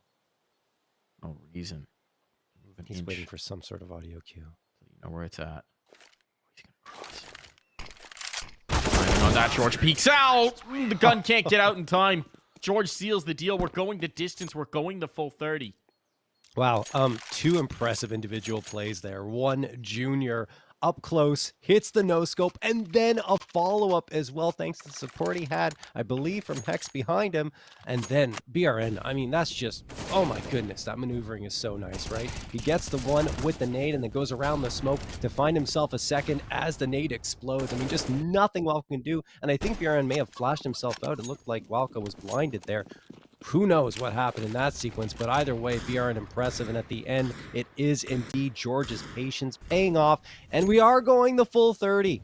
Tied up 14-14, and it could even be MIBR facing off against an Evil Genius's map point, because all they've got here are pistols. They're saving for overtime. Yeah, indeed. I mean, for EG, right, this is their map choice, so better late than never. Oh, yeah. Making this comeback happen. Another Inferno comeback for them.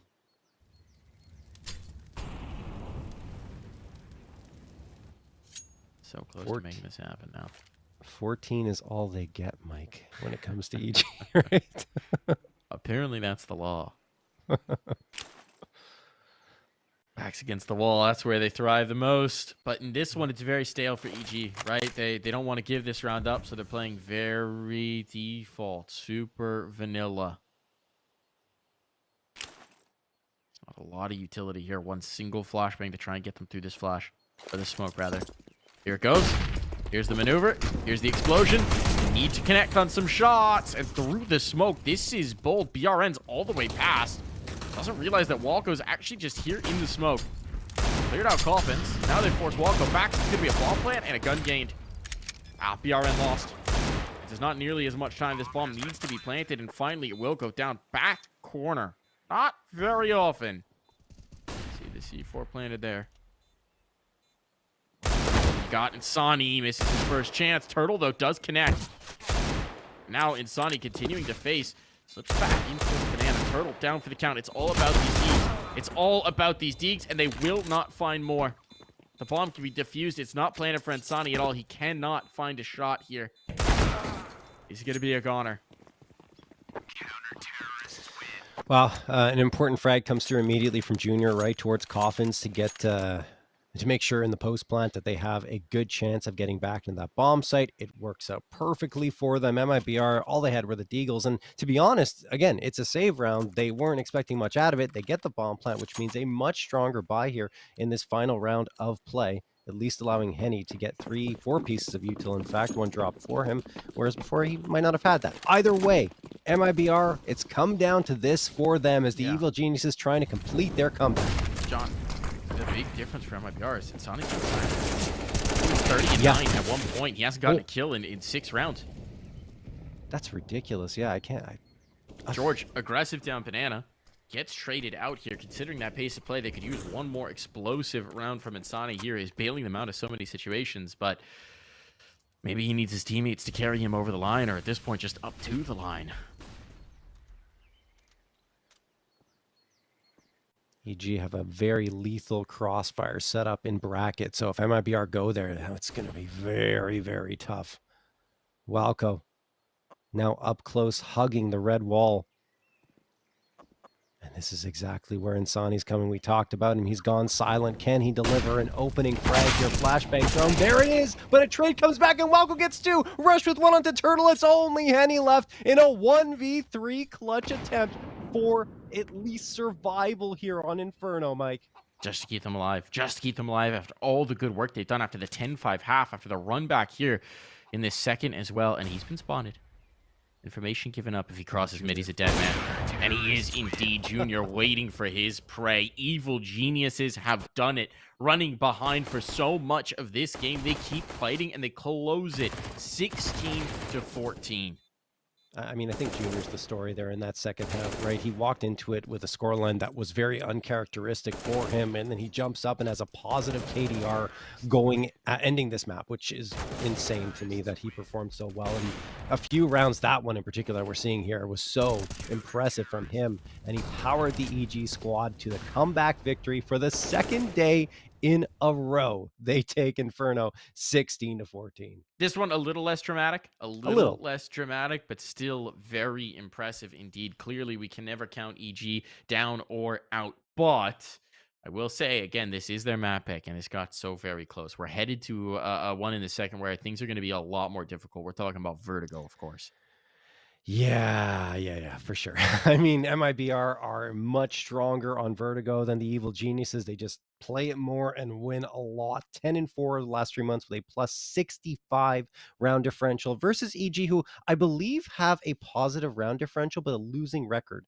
3-4 over the last 3 months with, yes, a positive 9 round differential. So there's something there. They're competitive, but huge edge to MIBR going on to map number 2, even though they lose here on Inferno. Definitely is going to be. We'll have to see if EG can maybe surprise us once more, or if we are going to get a third map decider. We'll find out after this break.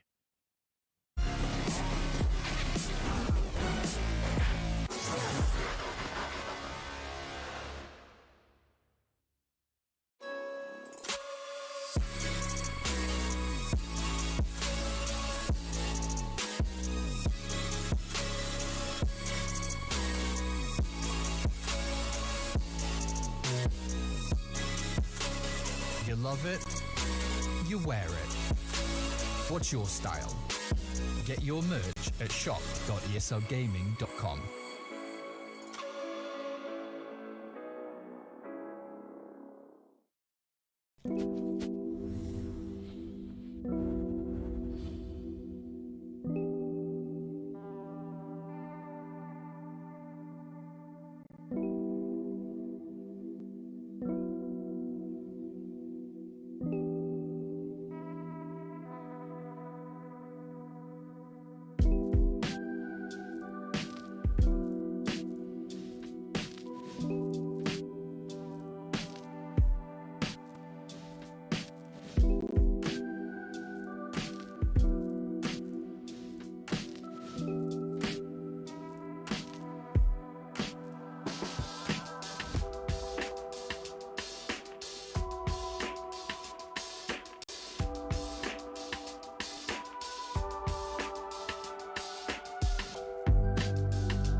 break up, don't speak for a couple of weeks. I'll be in his place till he calls and says he's sorry. This situation's on repeat, just like a scratch on a CD. It just gets deeper when you hit rewind. How many nights will you make this decision? Nights ending tears and it's blurring your vision. You know he don't love you, what you holding on to. Scream through the phone even though he won't listen. So I'm still at your place, trying to make it okay. He's miles away, I'm left here with you. Say that you just need someone caring for you. When will you see me more than your rescue? I'm feeling kinda used, yeah, like a drug that you take when you're sick of crying all your tears away. Is that all I am? All I want is for you to be happy. You know this ain't healthy. Do I make you happy? How many nights will you make this decision? Nights ending tears and it's blurring your vision. You know he don't love you, what you holding on to. Scream through the phone even though he won't listen. So I'm still at your place, trying to make it okay. He's miles away, I'm left here with you. Say that you just need someone caring for you. When will you see me more than you rescue? I'm doing everything he doesn't do, but I'm still not enough. Even your parents know I'm good for you, but I'm still not enough. You wanna be done with him, you're stuck with him, 'cause you don't have the guts. And after all I've done, I'm still not enough. Still at your place, trying to make it okay. He's miles away, I'm left here with you. Say that you just need someone caring for you. When will you see me more than you rescue?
Map number 2 underway here. Evil Genius is up on their map pick. Now, a little bit of a different beast as we head to Vertigo. Yeah, yesterday this was Henny's playground for MIBR. He had 24 frags, and I think only 9 deaths, plus 15 kill to death differential. We'll see if that's the same case here, but MIBR are going to start on the T side. George, the only one really challenging here at this A site. It'll be tough for him because there's 4 players bearing down on him. He needs reinforcements, and they're pretty far away. The Evil Geniuses are going to send some backup soon, but the smokes come in. MIBR looking poised to get a bomb plant. Got this rotation over. There is a flank as well developing. The deep hold from exit. He's just waiting for Junior. These players are completely tied up with each other, and somehow no casualties just yet, and Junior caught on that flank. So now it's just the player out towards the front. They got to worry about a re-smoke in. They're going to have to go through this. It's a mess. It's a massacre. Only Rush remains, and he will go the way of the Dodo. Decisive pistol. Yeah, I mean, Evil Geniuses had some sort of read towards the B site in the early goings, thinking MIBR would head that way, but instead it goes right up the ramp, and George just couldn't really do anything to stop the advance. And by the time MIBR arrives at the bomb site, there's just nothing Evil Geniuses can do to counter them. So there's the 1-0 lead, another pistol round going the way of MIBR. 2 of the 3, in fact. They have won. Hext jumping around, looking for some information over the danger panel, and Sonny creeping his way up the stairs. Hext will be the first victim. Nice headshot from Sonny. He will try to flick around for the second, but ends up going down. Good flashbang thrown by Walco in support of Rush, and they're thinking about trying to recover that gun, but Rush, seeing some presence, decides not to. Junior on the other side takes down Henny. It's a massive find. Bottom of A ramp now. Major pressure on for MIBR. Be able to collect the gun at least, but Junior's also seen that disappear, so not much information to draw on, but some nonetheless. Interesting that MIBR have gone, or EG rather, have gone so soft on towards B. They're shifting back to address it. There was a window of opportunity here, and with Molotovs in towards backside, it can be very difficult for these defenders to hold on. Rush and Walko. There's a smoke here. Walko prep with that. 45 seconds, and on comes the execute. Here's the salvo of utility. Walko, preemptive smoke to cover off the Molotov here, give him some comfort to fight from, but he can't step to his right. And he's lost his teammate as well. Patience coming in here, but bodies starting to drop. George an answer back, but only one. And that leaves Junior on the scout. Once this bomb's planted, he's in for a lot of trouble. See if he can pick one off before that happens. 15 seconds, they got him. Oof. Yeah, BRN just takes care of Junior. Junior made a great play, right, even to get that opening frag onto Henny, but there's only so much you can do with the scout and the limited pistols that the Evil Geniuses brought into the round, and MIBR, although they lose 3 players, still managed to close it out and get their second round. Evil Geniuses will be forced onto probably just pistol upgrades here. I don't expect them to invest much more, and in fact, it's just going to be a deagle, a couple of deagles actually, a P250, and 3 pieces of utility, no body armor to work with. Exit again, he's going to be the one going right up the stairs. Nice nade, and this is dangerous for MIBR. They lose 2 players immediately, maybe even a third, and Sonny ducking away, realizing this is not the right approach to take as they head towards the A site. It's a catastrophe. Gun's going to be picked up. Utility as well. Yes, there's a chance with Assault in sight here, but even this duel against the Deagle, you don't fancy it. Junior will not quite be able to slip away, and the bomb now down. There's a world where these 2 AKs might be worth enough to save. Without the armor, it's so tough on this retake. Give it a look. I'm going to try and make a play.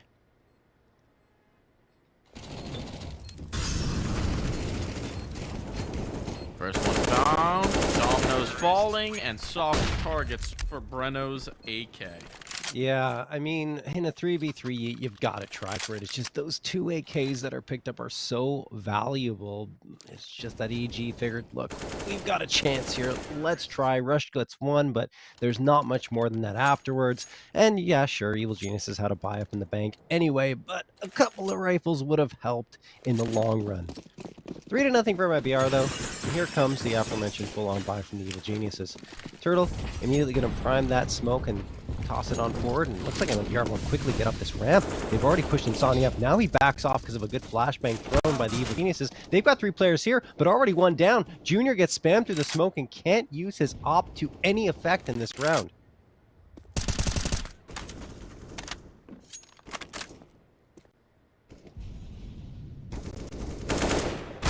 Walko, his position, not expected. After they catch the first, but it's going to be so tough to survive here. He's dumping all of his util just to try and find safe haven. And the flashbang will be enough to get him out. So well done from Walko. Without a man disadvantage, as the minute 10 hits the clock, MIBR, a lot of time to puzzle this one out. And there's no one on B. There is no one on B as they begin their rotation through. Hex might rotate back, but even so, it's going to be tough for him to reclaim any ground here, and he's wary of a mid-lurk. Gonna have the site. They're gonna have it for free, vacant, needing occupancy. And so MIBR gonna look up the laws on squatters' rights in this particular precinct because they're moving in. I don't know if you can claim squatters' rights before the building's actually finished building. I think... Yeah, I don't know the answer to that. Well, I guess, so here's the question, right? If it was under active construction, definitely no. But as we can tell from the millions of rounds of Counter-Strike we played on this latest iteration of the map, they have long since abandoned finishing this project. The funds, they've run out, John. Strat Industries, if that's the name. Not finishing this one, it seems. Yeah, but then is it just the property of the corporation? Do you have any rights at all? Like it is, but if you don't occupy it, depends on where you are. It depends on how the laws work. But if you don't occupy it, it maintains on squatters' rights, man.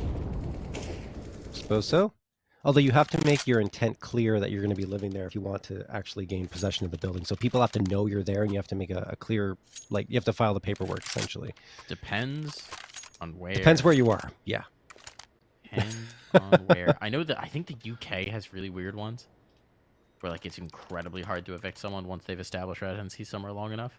Yeah, it's so ridiculous. Like you just be like, I'm here. This is mine now. Look, I mean, I think they should bring it back, and I think they should make it easier for you guys in Canada. It would solve the Vancouver housing crisis pretty quickly. Yeah, I guess. There's like a lot of property on the western coast of Canada that's just completely it's unoccupied. It's being held as like bailout spots or investment properties for a lot of like wealthy Chinese, that's right, in particular, as sort of like ways to keep money out of the country.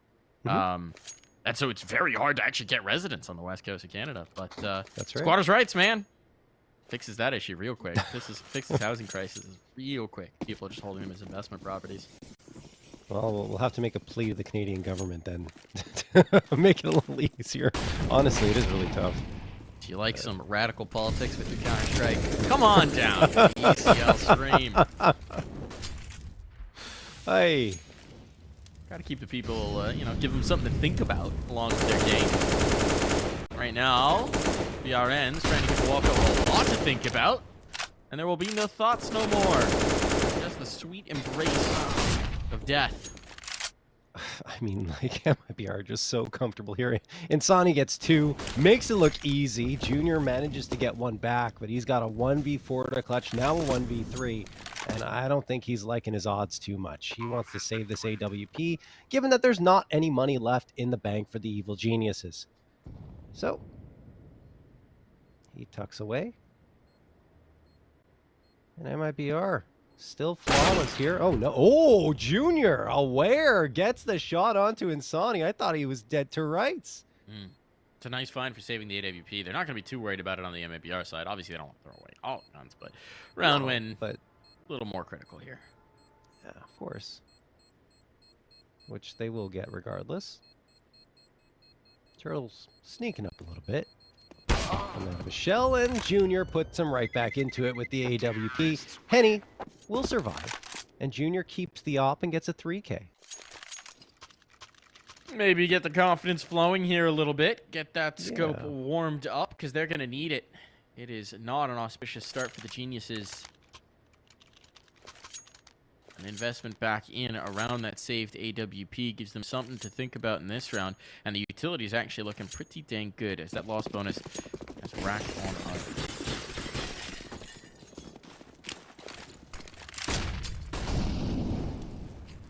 MIBR might want to mix things up a little bit here. It looks like they're going to go back towards the B site, which they did in the early goings in the first couple of rounds.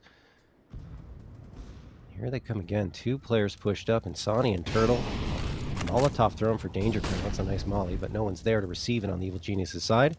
And Hext still waits patiently. Walco. Oh, Walco's getting aggressive. He's taking so much control here at the bottom of A ramp. He sees the smoke, but that could trigger a bit more of a heavy rotation to the B site. And MIBR are already there. They're arriving, and we'll see if Hext has the answer to shut them down. It's going to wind up being a brawl on the site. BRN gets the first kill. Looking for more. The problem is there's not the utility for this sustained engagement. It's going to be so tough for EG to actually mount a retake with the nades that they've got, and you can see they're postured to back away. The bomb's down, it's taken, and they don't want any part of this. They just don't have the nades remaining for it. They don't have the equipment. No nades, no money. You gotta fall back. You gotta save the guns. They were just so out of position. I mean, that's why I was mentioning Hex, important piece. He had to get at least one, and he doesn't get anything. And by the time the rest of the players come in, the smokes are sectioning them off, and there's just no reason for them to go for an extended engagement, like you said, without the utility available to them. So MIBR will be happy to build up some money on their side, as they don't lose a single gun in the round. 6-0.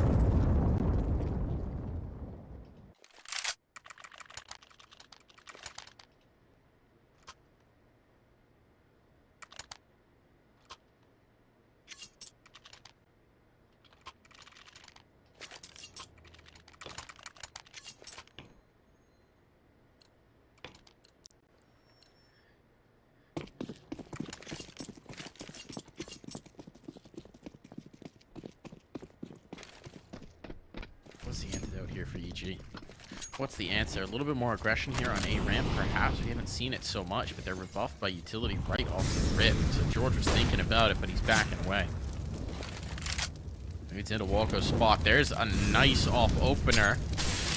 Actually, this utility could be effective. George wants to go back in for the peak. Junior's found another. Junior, where is he? He's still living in towards mid, I think.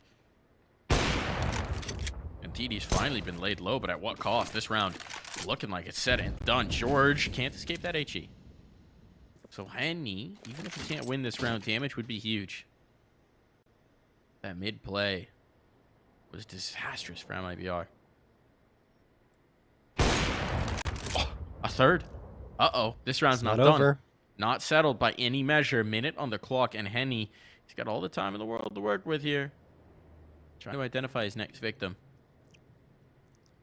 He still needs the bomb. That's the biggest problem. Throws the op away. Okay. Doesn't want to give it to EG. Yeah. I think this is more about the rifle. Giving him the chance in the 1v2. And yeah, certainly if you're going to risk this, you don't want to hand deliver them in AWP. I mean, if he pick up doesn't. juniors if this doesn't work out. They're so conservative.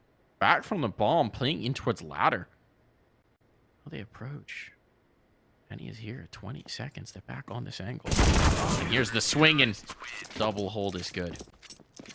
Yeah, I was going to say, Henny's going really slowly here, but it makes sense, right? Because he expected someone to be around one of those angles guarding the bomb, but they were very passive in towards the elevator area around mid, and Henny just doesn't get a chance to, even if he wins the fight, I mean, he'd have to just straight up get both frags, because the bomb, grabbing it, going back to the site, might have taken too long by the time he actually retrieves it. So, Evil Geniuses do get their first round on the board, and it's off the back of Junior's 2K towards mid. Junior, surprised not to see him at the A ramp here. Walco's going to get flashed out again. He wants to push up, eats a nade in the process, goes down to below half health. BRN pops a setup. Walco spots him. BRN wins the fight, though. He didn't see. Walco look away. He didn't see. He had to have. We thought he had, but no, apparently not. George is able to trade that out. There's been no reason to look away if he knew the player was there. As it is. A bit more of an opportunity here for MIBR. Even in that even exchange, they'll be happy with it.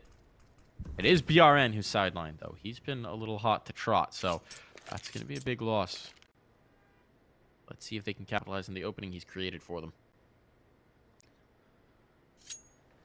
Still got Insani, though. He's got 7 frags. Had 31 in the previous map, but we talked about how he stalled out on that EG run and just couldn't really deliver any type of damage, and that's why EG were able to pull across the finish line with the win. Junior is now postured on the A side at boost spot. He is the only one here, though. Phil's going to section him off. He needs to be careful, and he backs off here. Going to boost himself above that smoke. Or maybe not.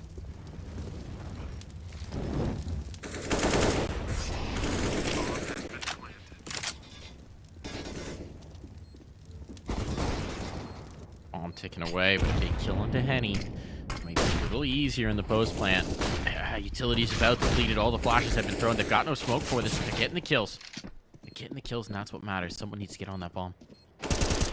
On the line, deleting player after player. They just can't get anything done, and Hex will find more. It's over. Defuse on EG. Most importantly, keeping 4 alive here. Keep building on. There we go. Signs of life from EG and more. George getting a 3K Hex with 2, so the 2 riflers on the squad waking up at a perfect time. MIBR still consistently getting bomb plants, though, so their money is comfortable enough for them to justify investing here. But eventually it's going to run out, and if EG can finally deny a bomb plant completely in this round, then they could find themselves on the comeback trail once more. BRN. I know. Lost a ton of utility here.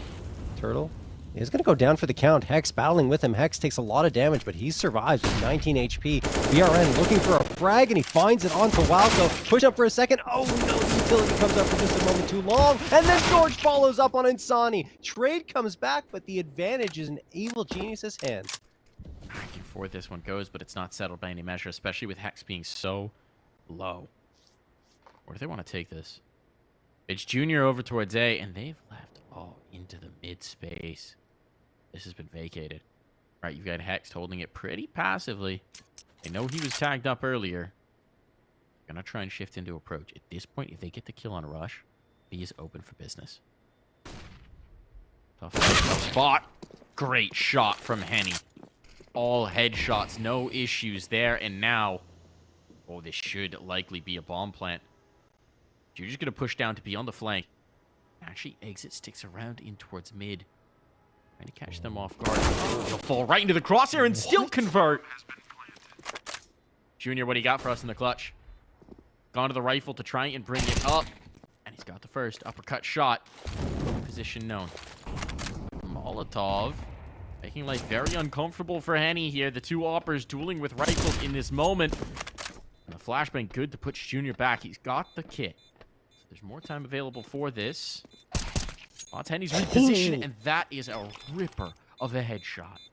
Oh, Junior threading the needle beautifully there to get the final frag. Doing it with the rifle this time. 3rd round picked up from EG, even though it looked like MIBR had turned the tides there. Especially exit. I think he's at a disadvantage dropping down up against Hex, who's holding the angle. But he still manages to get it. But this right here, Junior finds the headshot, throws a perfect Molotov, and then, yeah. 3rd round picked up. MIBR are going to be on a half final. Justify a little bit of an investment. 3 Tech 9s, the Deagle, and the Galil for Henny. Interestingly enough, him carrying that instead of dropping it for perhaps BRN. Walco gets 1, looking for the 2nd. He goes down. They need to get a response quickly here on the EG side, or things can get out of hand with a push from those pistols. And George does get 1. He's looking for another and sections them off with the smoke, enough to at least reset MIBR for a moment, Mike. That might be all they need. I mean, there's no more utility. There's no more flashes. It's just going to be try peeks. Try peeks. Awkward timing, though, for George. Trying to get aggressive on it. Rush just slips away. Survival is critical there. Someone was getting out of hand. Still might be a little bit of a reset here for EG. Now they come around the corner. It's going to be the hit. 55 seconds on the clock, so no time pressure. No smoke stuff. Gonna have to do a try, and Henny, just the way he likes it apparently. Molotov on Junior to smoke himself off to maintain the spot. Could go for the cheeky play, but with the smoke he deployed, they've got to be watching for it. The plant is at least secure. That was not looking like a sure thing by any measure.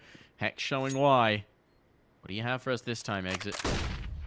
There's a smoke for the defuse. They can make his life very difficult.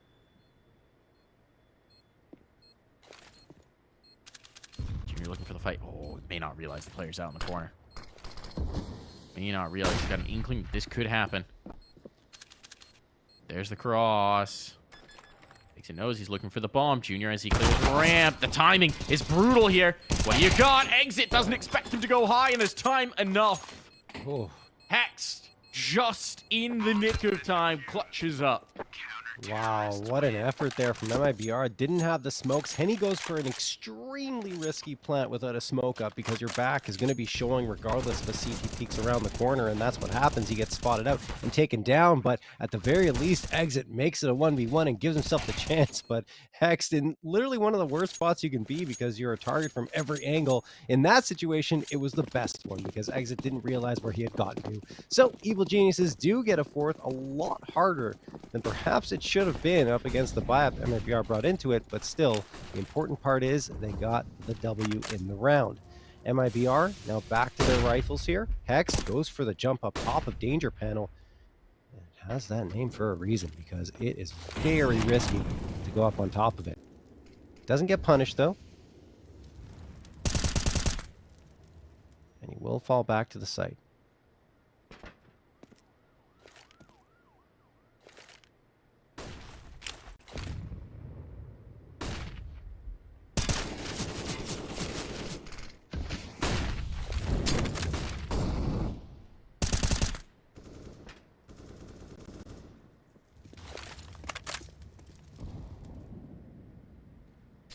Very slow and steady start to this round. Like a full minute expired, and MIBR really haven't moved that much.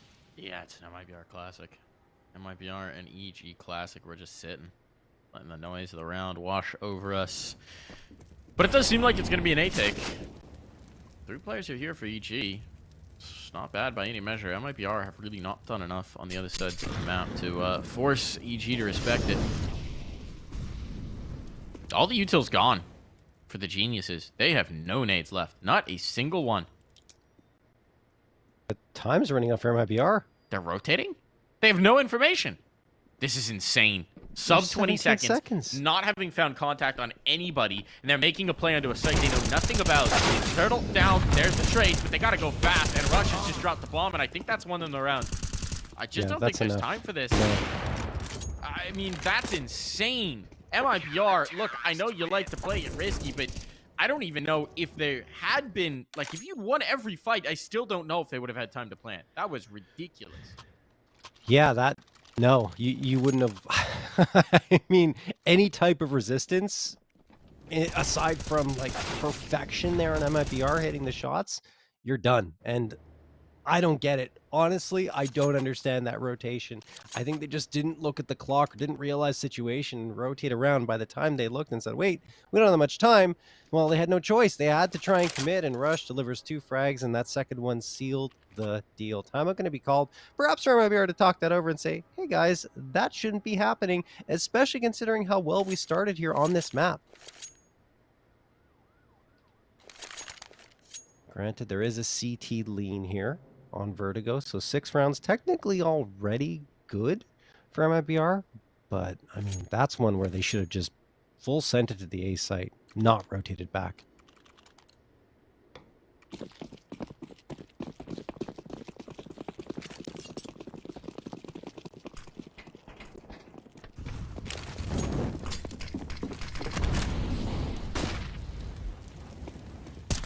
Nice little one-way thrown there by Walco. So he has a bit of an advantage on the players coming up ramp, and it's going to be all of them, all 5 charging up in the direction of the Evil Geniuses. George gets 1, probably traded out, no, still alive, and now trades going back and forth here. Mike 3v3, Junior going for an aggressive peek, and doesn't hit the shot. Down he get away with this? No. No, too much to ask, but Rush is there for the trade, so it's going back and forth until Hex is left on his lonesome. MIBR, it's been so long. It's been a drought of rounds for them. Can crack this one through. No. Not easily at least. Henny gaining altitude, but Hex is ready for it. He knows that play. Again, another clutch breaks the way of the Evil Geniuses. This has been so many in a row where it feels like MIBR get every round just an inch away from the finish line, and they can't convert.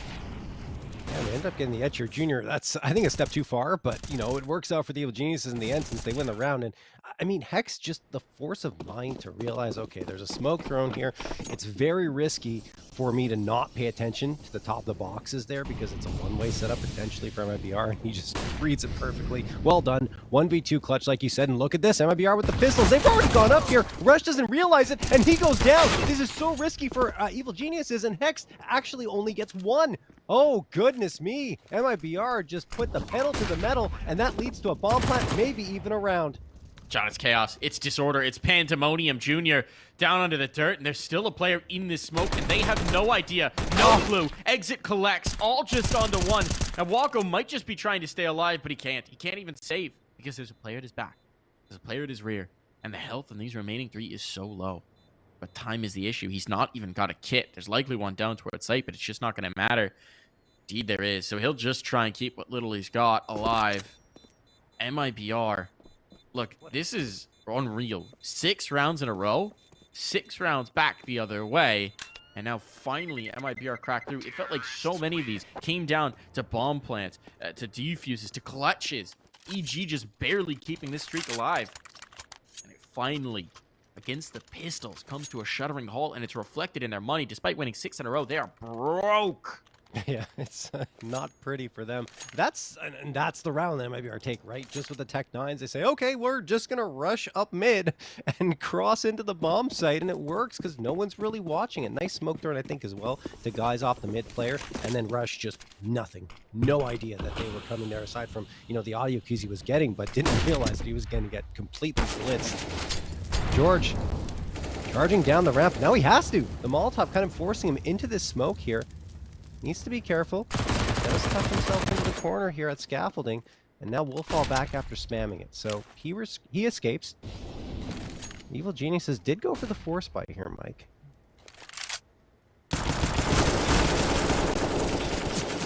Rush with an initial find just off the 5-7. How is he still alive? Rush. There we go. Okay. Yeah. Course correction. But still, I mean, he's gotten great value out of just a pistol. Yeah, 5-7. Taking Insani out of play. Always going to go a long way. Look at Hex. Hex? Are you kidding me? He's in spawn. Creeping around. Flying the ointment. 3 players here in the defense. Hex giving Mood comfort. Full stack and a fight on out for Walko. MIBR's low pace of play without any lurkers. Without anyone holding the periphery is costing them. Junior. Low. George, barely a wisp of health, but still a man advantage. And Hex lurking in these back lines. He's waiting for the rotation. He's waiting for them to bail out. They're not going to.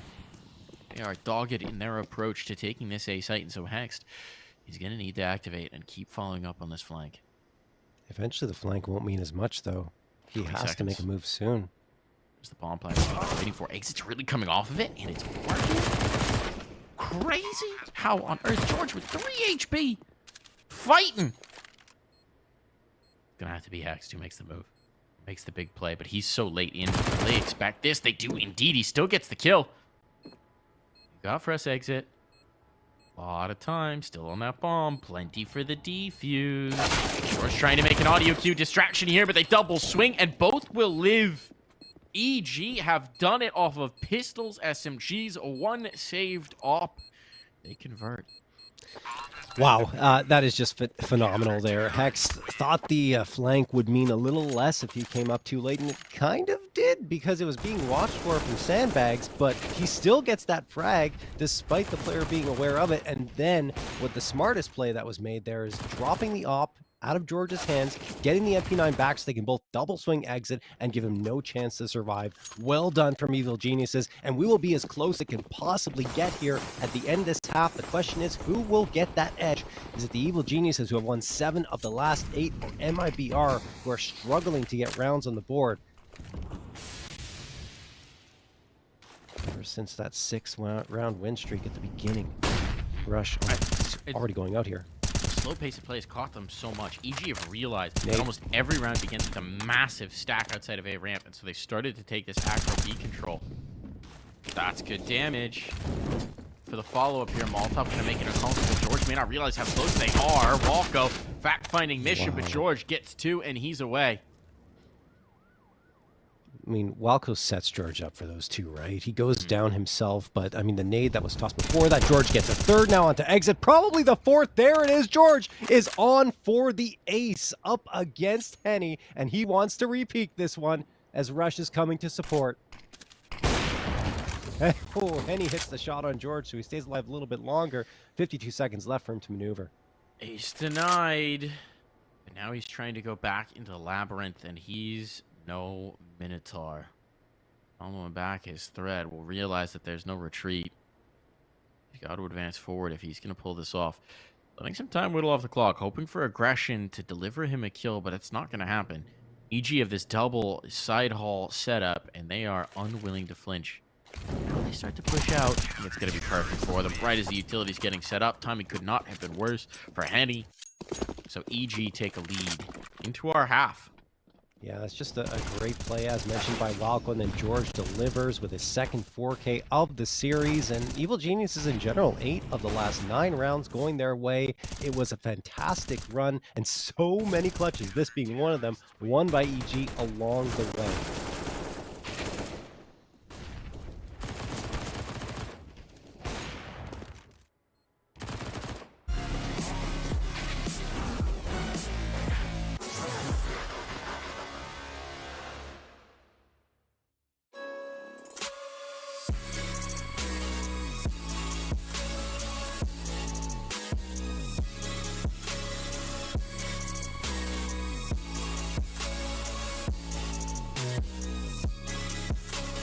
You love it, you wear it.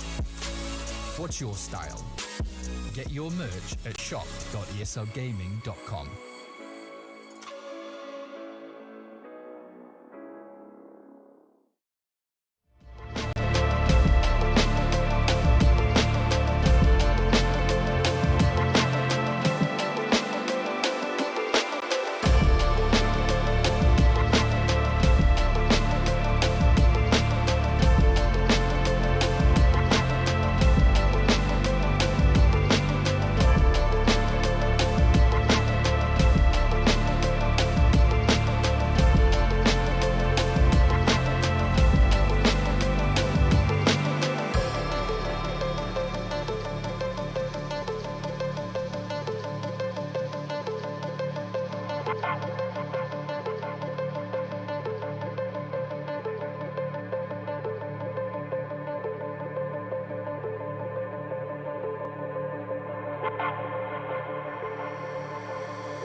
Back into the server here for the second half. A lead for the Evil Geniuses. And considering to start out 6-0 for MIBR, that is a disappointing half, to say the least. Yeah, again, though, right? It is T-side, and they get 7, which is very good. But you're right, disappointing because of the way it started. They could have had way more control than this.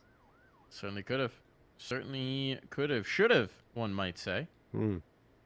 Let's see what Turtle can do with these dudes. A lot of players about to come his way. Nothing. He can get nothing. A little bit of damage, but that's it. No headshots found. Molly for back quad. Is there smoke for this? No, but there is an exit to try and keep his teammate alive. And Molly did not spread. It did not land. We saw this in Europe today, but Henny now has a prime opportunity. With that, Molly missing. Well, now he's alone. And he's still got 2. Dancing around it. Doesn't know where last is coming from. With the USP, he's got the advantage at this range. Oh, Hex realizes it. Yeah. Time for an upgrade. That's a Glock. Don't know about this one, Chief. I don't know if I'd fancy that as an upgrade, but prefers it for this particular fight. Particular engagement. For the headshots, being peppered down with the body spam. 44 seconds. There's plenty of time. You could even rotate all the way through mid if you wanted to. He's going to stick with the fight he knows. And he take advantage to reposition. A little bit further back. 25 seconds as this duel extends through the ages. Couple body shots will do it for Henny. And he's going to get them as well. No way. That's a crazy clutch just because the Molly doesn't hit back quad. That's exactly what I was going to say. The quad molly is just so critical, and if it hits, Henny doesn't have any impact at all. In fact, he'll be hard-pressed to even stay alive in that situation. Instead, he gets a 4K. Ridiculous stuff.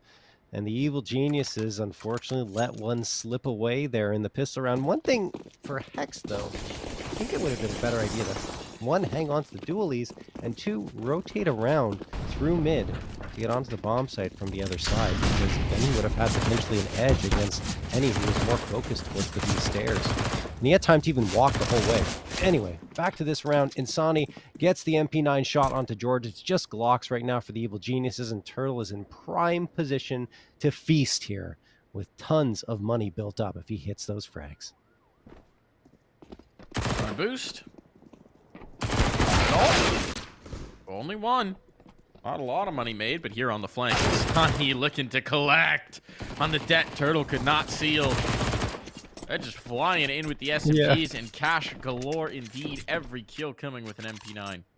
Yeah, $600 for every single one of those frags. Spread evenly across the board there. Exit just wanted to get in the action. He Goomba stomped his way down on top of those stairs, and then he gets one for himself. So MIBR retake the lead here, 9-8 in their favor, but here no AKs across the board for the Evil Geniuses, and MIBR technically on a bit of a bonus round themselves with the 29s in the FAMAS mix. See how that impacts them.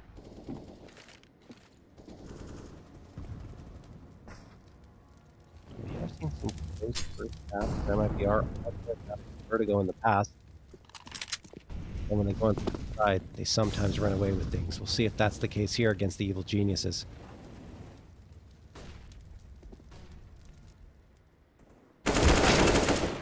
Nice boost. Works. George gets the opening frag.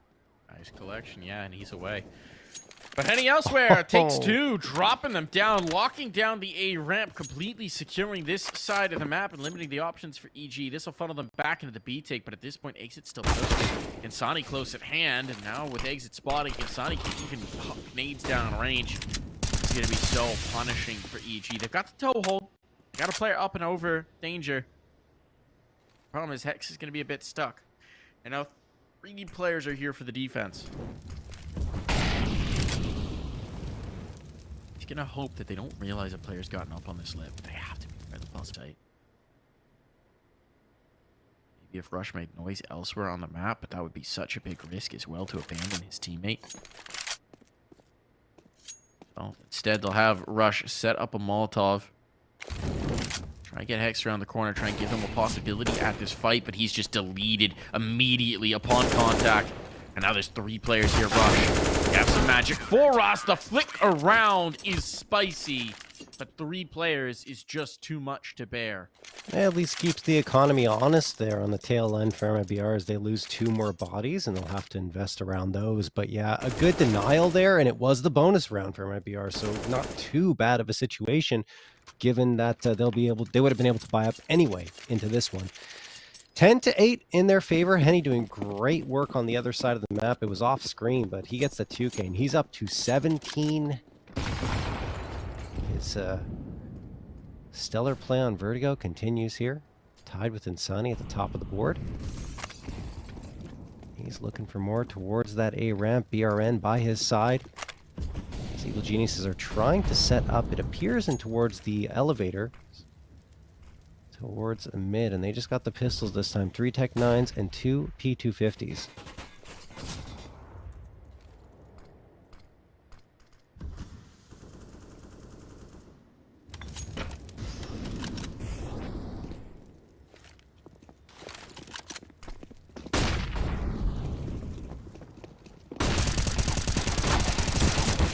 He's got 2. Looking for more. Hex, though, with the Tech 9 opening things up, getting a bomb plant at least. And a gun salvaged as well. Smoke up is going to slow this retake down. This is a little spicy. Hex probably wants to give that rifle over, though I suppose his teammates don't have armor, so not going to make a huge difference. Hex will indeed be deleted. Gun salvage picked off Junior, putting it to great effect for the tune of 1. Walker with a P250. This is a tough ask on the defense. Try, and he will fail. It's still good for EG though, right?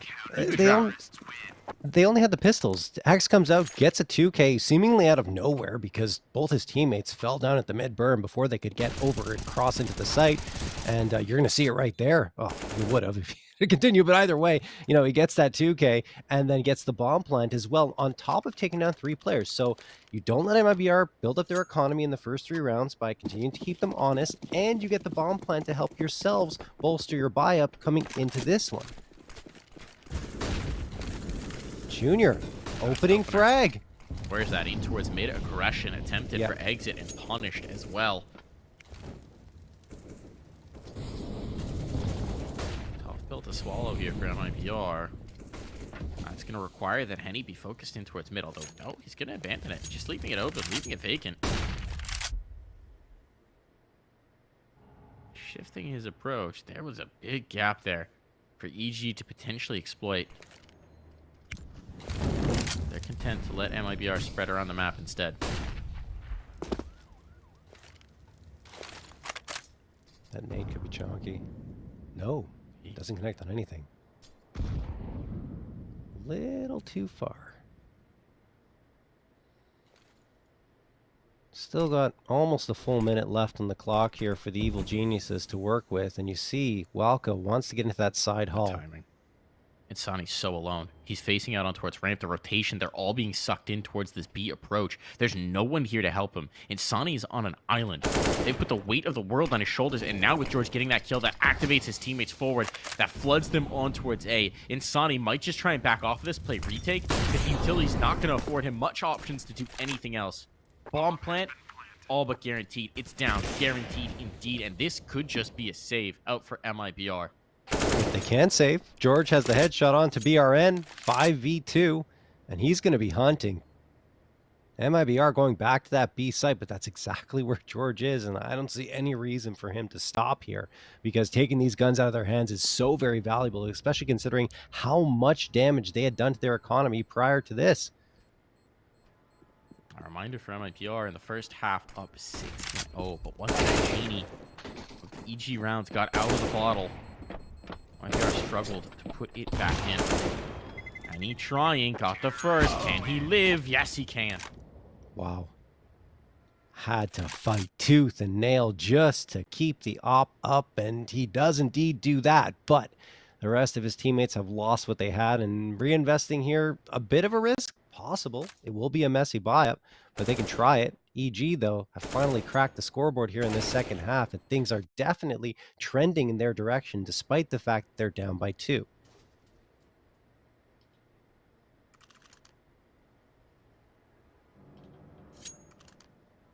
Timeout called by MIBR here. How much do they want to invest around this op? That's the question. Apparently, they're going all in. It's going to be a weird buy, though. I mean, 2 rifles up. It's not terrible. Hmm. The limitation's going to be on the utility. Actually, Insani opting for the deagle instead to get a few more nades up. It's not bad at all. The problem is after this. Yes. They need to convert here. If they don't, it's looking very scary. It's a double You're an save MIBR after this. fan. Yeah. If they lose. Aggression. Aggression out. Aggression gonna be caught. No, PRN gets a kill. Unreasonable And the damage. there. Walco spotted him, but Junior gets caught with utility in hand and the dink on Walco. Find early. George under pressure. Knows the player's deep. With a headshot. But that's just gonna activate Turtle. Swing in. No, What a George. flick. So good on the punish. He's down low, though. Exit trying to hold the line. There's no more flashes to get him off this angle. Just the smoke. Smoke and a molly. This is going to be a very tough take. And the bomb's still not grouped with him. He's just got to commit the other smoke at this point. Gonna have to do it, but they're waiting for Walco to get there so it doesn't extinguish. Because the first is starting to fade. Or some re-aggression in from MIBR, but still as a statue are the Brazilians right now. Now Exit will start to go looking. Why has it gone silent? Where have they gone? What can he hope to do? They're going full contact. Molotov out now. Walco sticking in his angle a little bit too long while he sets up and Exit's knocking them down. A bomb plant? That's going to happen. Henny is in the wrong zip code for this one, and Insani even needs to reload his found rifle. Not gonna expect this close up, and the element of surprise is enough. Henny, what do you got? Up the steps, being watched for. He's backing away. He's giving this up. He's conceding. The op will live, but the chances for MIBR in this round, they burn.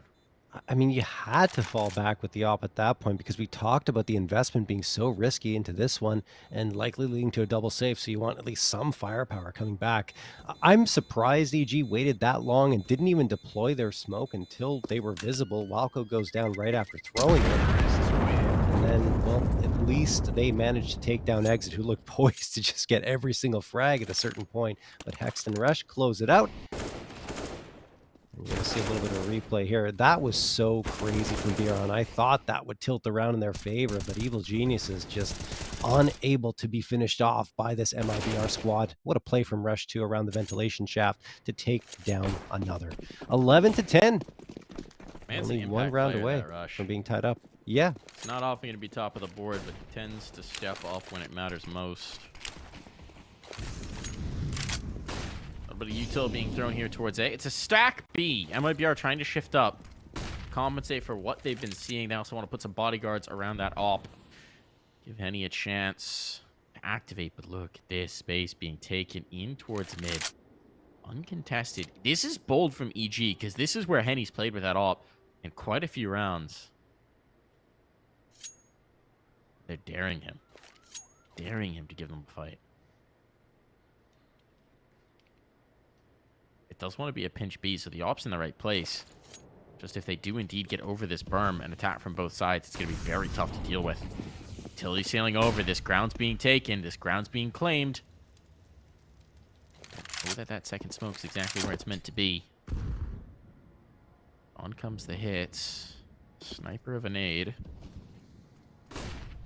It's a sniper for Henny that they really need to worry about. Pressure on. Molly's out. Henny facing. He's got the first. Now they know the off is here, but it's erased. What a shot from George. And the bodies start to fall. The dominoes collapsing. That op will not be retrievable. These remaining 2 pistols, they're going to throw themselves at the problem because why not? But this is a coup for EG. Yeah. I mean, look, if George doesn't get that instant trade, it could have been very problematic. So cannot understate, 1, how nice of a shot it was, and 2, how important it was for Evil Geniuses to have a clean path to the site. Junior wraps it up with a pretty bow with the 2K at the end. And we are indeed all tied up 11-11. Unbelievable again from the Evil Geniuses, who just refused to say die, both on Inferno and now here on Vertigo. Dangerous situation. Investment's going to come through from MIBR, but this time they don't have the op. They don't have a single kit. That's surprising that they don't opt for a kit. I guess they're electing that it's likely going to be a situation where they either win before the bomb goes down or save. But we'll see if that comes back to haunt them.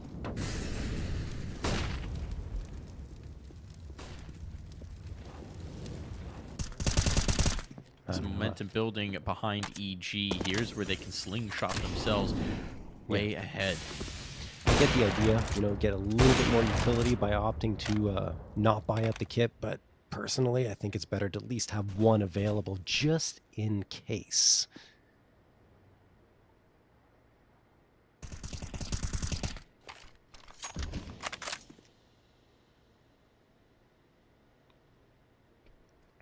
So slow, our EG. It's the same as MIBR, right? Yeah, taking a page out of their playbook, waiting to see if some sort of aggression is going to come through. I mean, they were holding for the mid aggression as well. I think you've got Hexed down here watching from the ladder.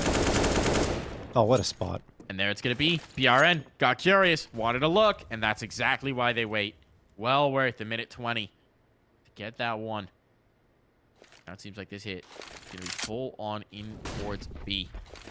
Rocking on through. Player spotted default. Do they realize this 1 quad? A Molotov for it. Kill traded on the default player. Quad still hasn't been revealed. They're not checking it. They've got to be looking. Nice. Exits, playing patient, but Rush realizes. Feels the hairs on the back of his neck stand on end. He will seal the deal. Jeez. If Rush doesn't clear that, I don't know how that round ends. I don't know. He was about to spray down 3, frankly. Yeah. He had the spot on Rush, chose not to take the shot to go for the big play, and Rush punishes him for it. That's Can't Rush's. be leaving NA's major winner alive. No, and he will get his first 4K of the playoffs there. Well done from Rush. 12-11. Evil Geniuses have stolen that lead on back, and the momentum is just completely tilted in their favor. MIBR, I mean, because their economy can't really get built up, they go for buy-ups, but afterwards it's just pistols. That's the only thing they can afford. This is not a good trend for them. Nightmare for MIBR. In towards mid. Exit. Nothing. Next spot. Not going to be able to do much. They'll try and collapse in towards mid, but this is being read nicely from EG. Nades utility harassing, knowing that MIBR are going to try and seize on any fight where they might have a slim advantage. Cheeky boost up. The spot for this fight.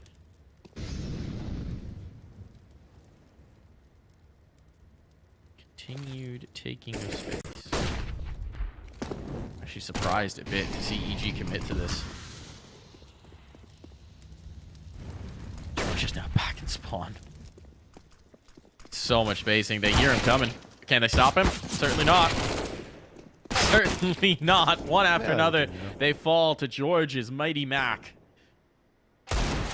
Now on the line, it'll be Rush to put the final one down. A bit more expense caused by Insani, but still nothing approaching a round win. Yeah, the shot was nice. That's the only good thing. Because like, look at the money for EG right now. At 12K, 3 players above 10K. Goodness me. 13-11. It was 11-8 at one point, but 5 in a row for EG, and a lot of those rounds very convincing, as you can see from that economy that was built up. MIBR not going to buy up again, but this could be it for them. If they don't find a round here, Yes, your loss bonus is built up, but you are in a very tight spot. BRN gets the opener. That's good. But the trade's better. Traded. Oh, and Rush. Rush. Follow-up as well. This guy has ascended the last few rounds. He has tasted blood, and he wants more. Entering his final form, keeping pace now. Rising into the ranks of Hext and George, who've been lighting the way on this map, and MIBR feeling the pressure. If they lose here, they get one more bye, and it's to play for overtime. Oh, Turtle gone, no impact, the flashbang lethal. I mean, this might just have to be a save. It's just desperation, but it feels like it might be necessary, and Hexted towards mid as Exit tries to rotate to have any sort of impact here. Okay, he thinks better of it. He backs away. It is going to be a concession. It is going to be MIBR waving the white flag, conceding round 14 over to EG. Disgusting shots being hit here. Rush gets the 2, but George, I mean, deleting the player on stairs. Not even close. 14 to 11 in favor of Evil Geniuses. And again, MIBR have done nothing to stem the bleeding here.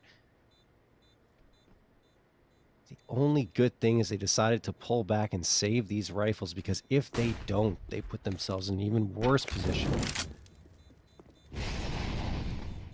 And he will get the frag onto Rush. Evil Genius is chasing. I mean, no reason not to with the money they have. George going up for the side haul. Henny connects on another one. George could finally take him down, but Henny, he's very good at saving.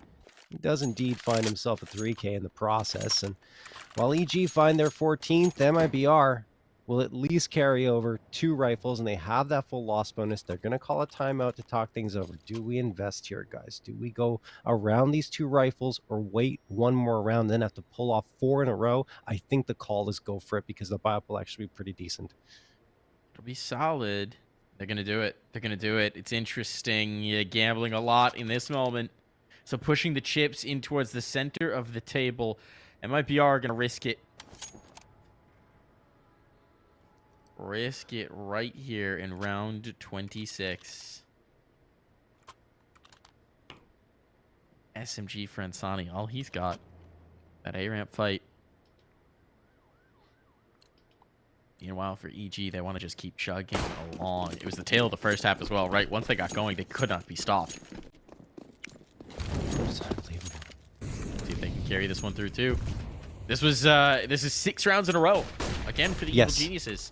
So, right back to these streaky plays. Let's see if they can make it even better. Let's see if they can find that 7.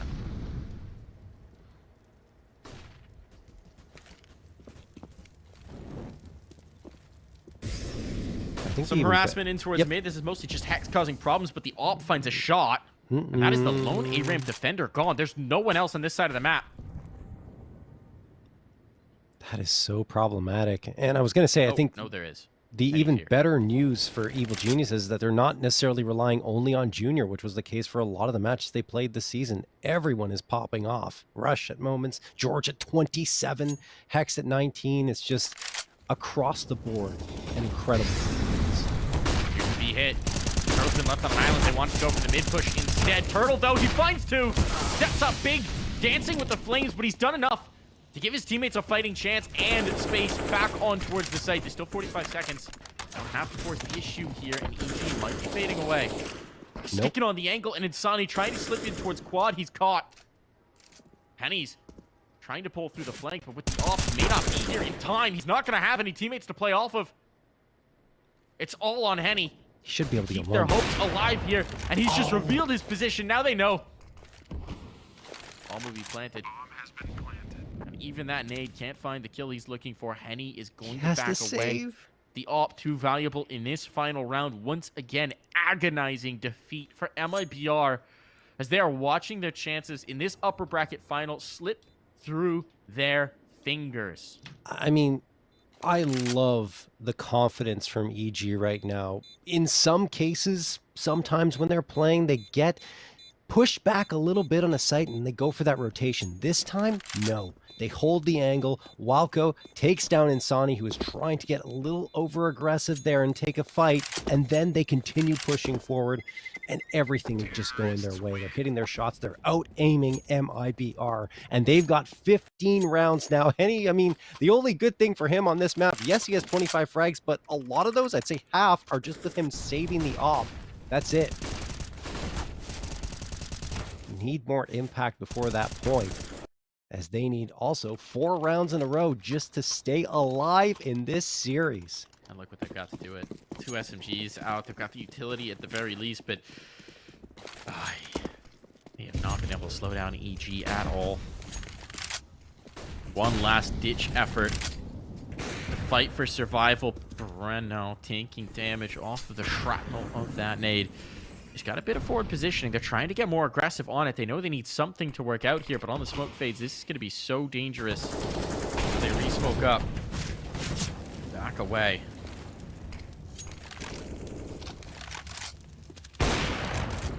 Desperation here, perhaps. Exit is also an aggressive posturing here on the B platform, which is surprising because he's still got a full belt of util.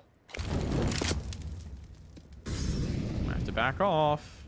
Tickled by the flames, but able to escape unharried.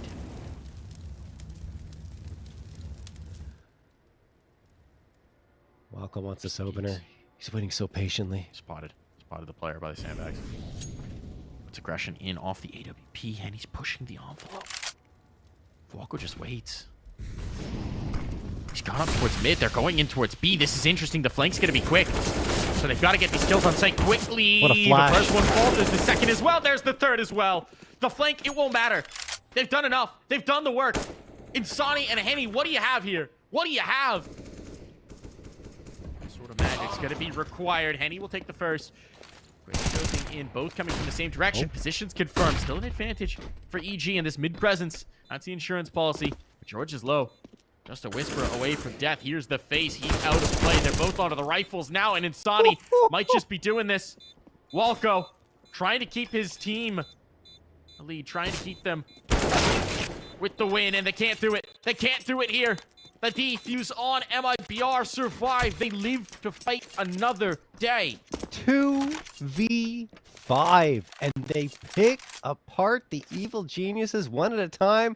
I said it. I guess he heard me. Henny having a lot of just I shouldn't say save round frags, where he's just trying to keep the op in hand. This time he gets 3, going for the retake, and he's got his teammate by his side also contributing the other 2. What a great play from them. It looked like curtains, but they do it.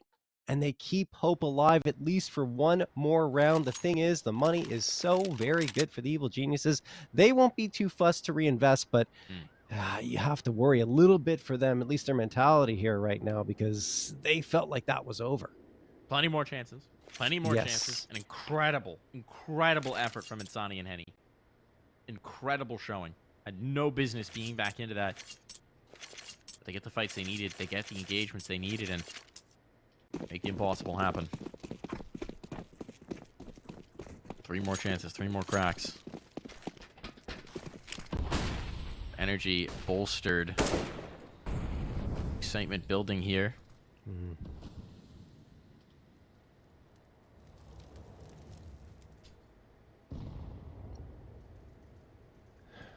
Evil Genius is still playing it slow.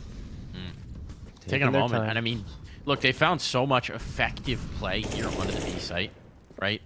They've been so good on these entries. It's been a nightmare for MIBR to try and hold on. Even in that last round, they find nothing with 3 players there in the defense. So MIBR is going to try aggression. Oh, this is so risky. Out. He's caught. First one drops. A little bit of damage here. Exit manages to trade, but the numbers still in the favor of EG, and this time they're not going to commit off the back of it. Once again, coming into the flank. Insani trying it. BRN with him. They're going to chase this down, and Junior's got it on the no-scope to boot. All onto Henny. This one even worse than the last, and George catches him trying to rotate, so EG immediately correct their mistake. No hesitation, no wavering, no panic whatsoever. They have booked their spot in the grand final of this season of ESL Challenger League. Unbelievable. Wow, George played out of his mind there. 31 frags at the end, I believe.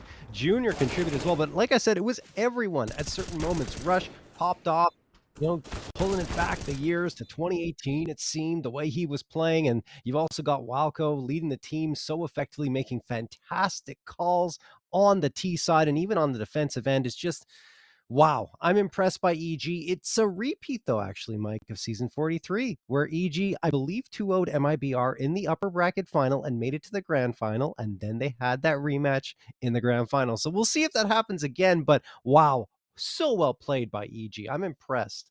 Phenomenal showing. I mean, they look to be the better team for most of this game. I just unexpected, right? A gutsy comeback on Inferno, another one as well, and then Vertigo in the lead. You see that one wobble, a wobble that at times would have caused them agony, would have caused them anxiety, would have seen them start to unravel, and just immediately they're like, no, we should have won that round, but let's just win this round.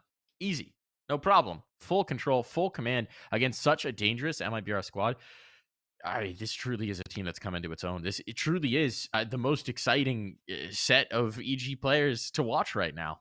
Yeah, yes, for sure. And honestly, I think one thing that's important is if you lose that pistol round, when you go in the follow-up rounds, just do as much damage as you can when you're on your T side towards a CT economy. And that's what EG did. And that's why it felt, even when they were down 11-8, it was like, yeah, EG looks better than MIBR right now because of how badly the economy has shifted in favor of the Ts. And after that point, I don't think one more round, right, in favor of MIBR, and then it was EG the rest of the way.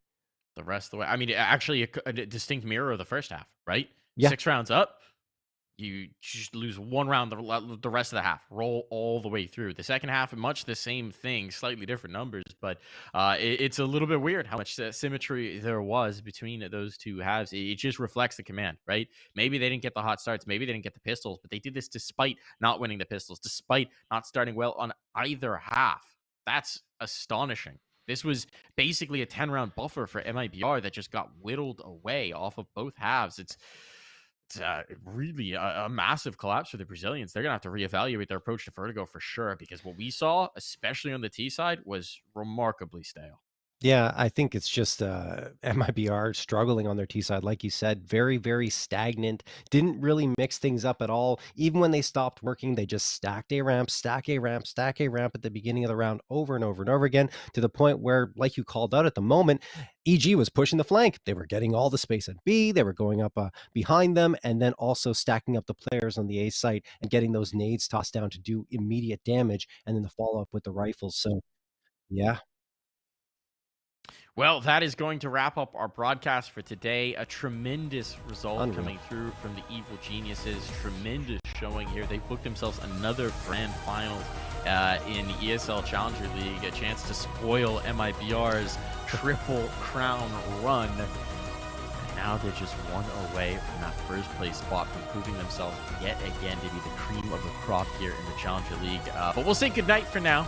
Exciting action here. We're building towards a very exciting conclusion, so be sure to tune in tomorrow night for more ECL playoff action. We'll see you then. Bye, everybody.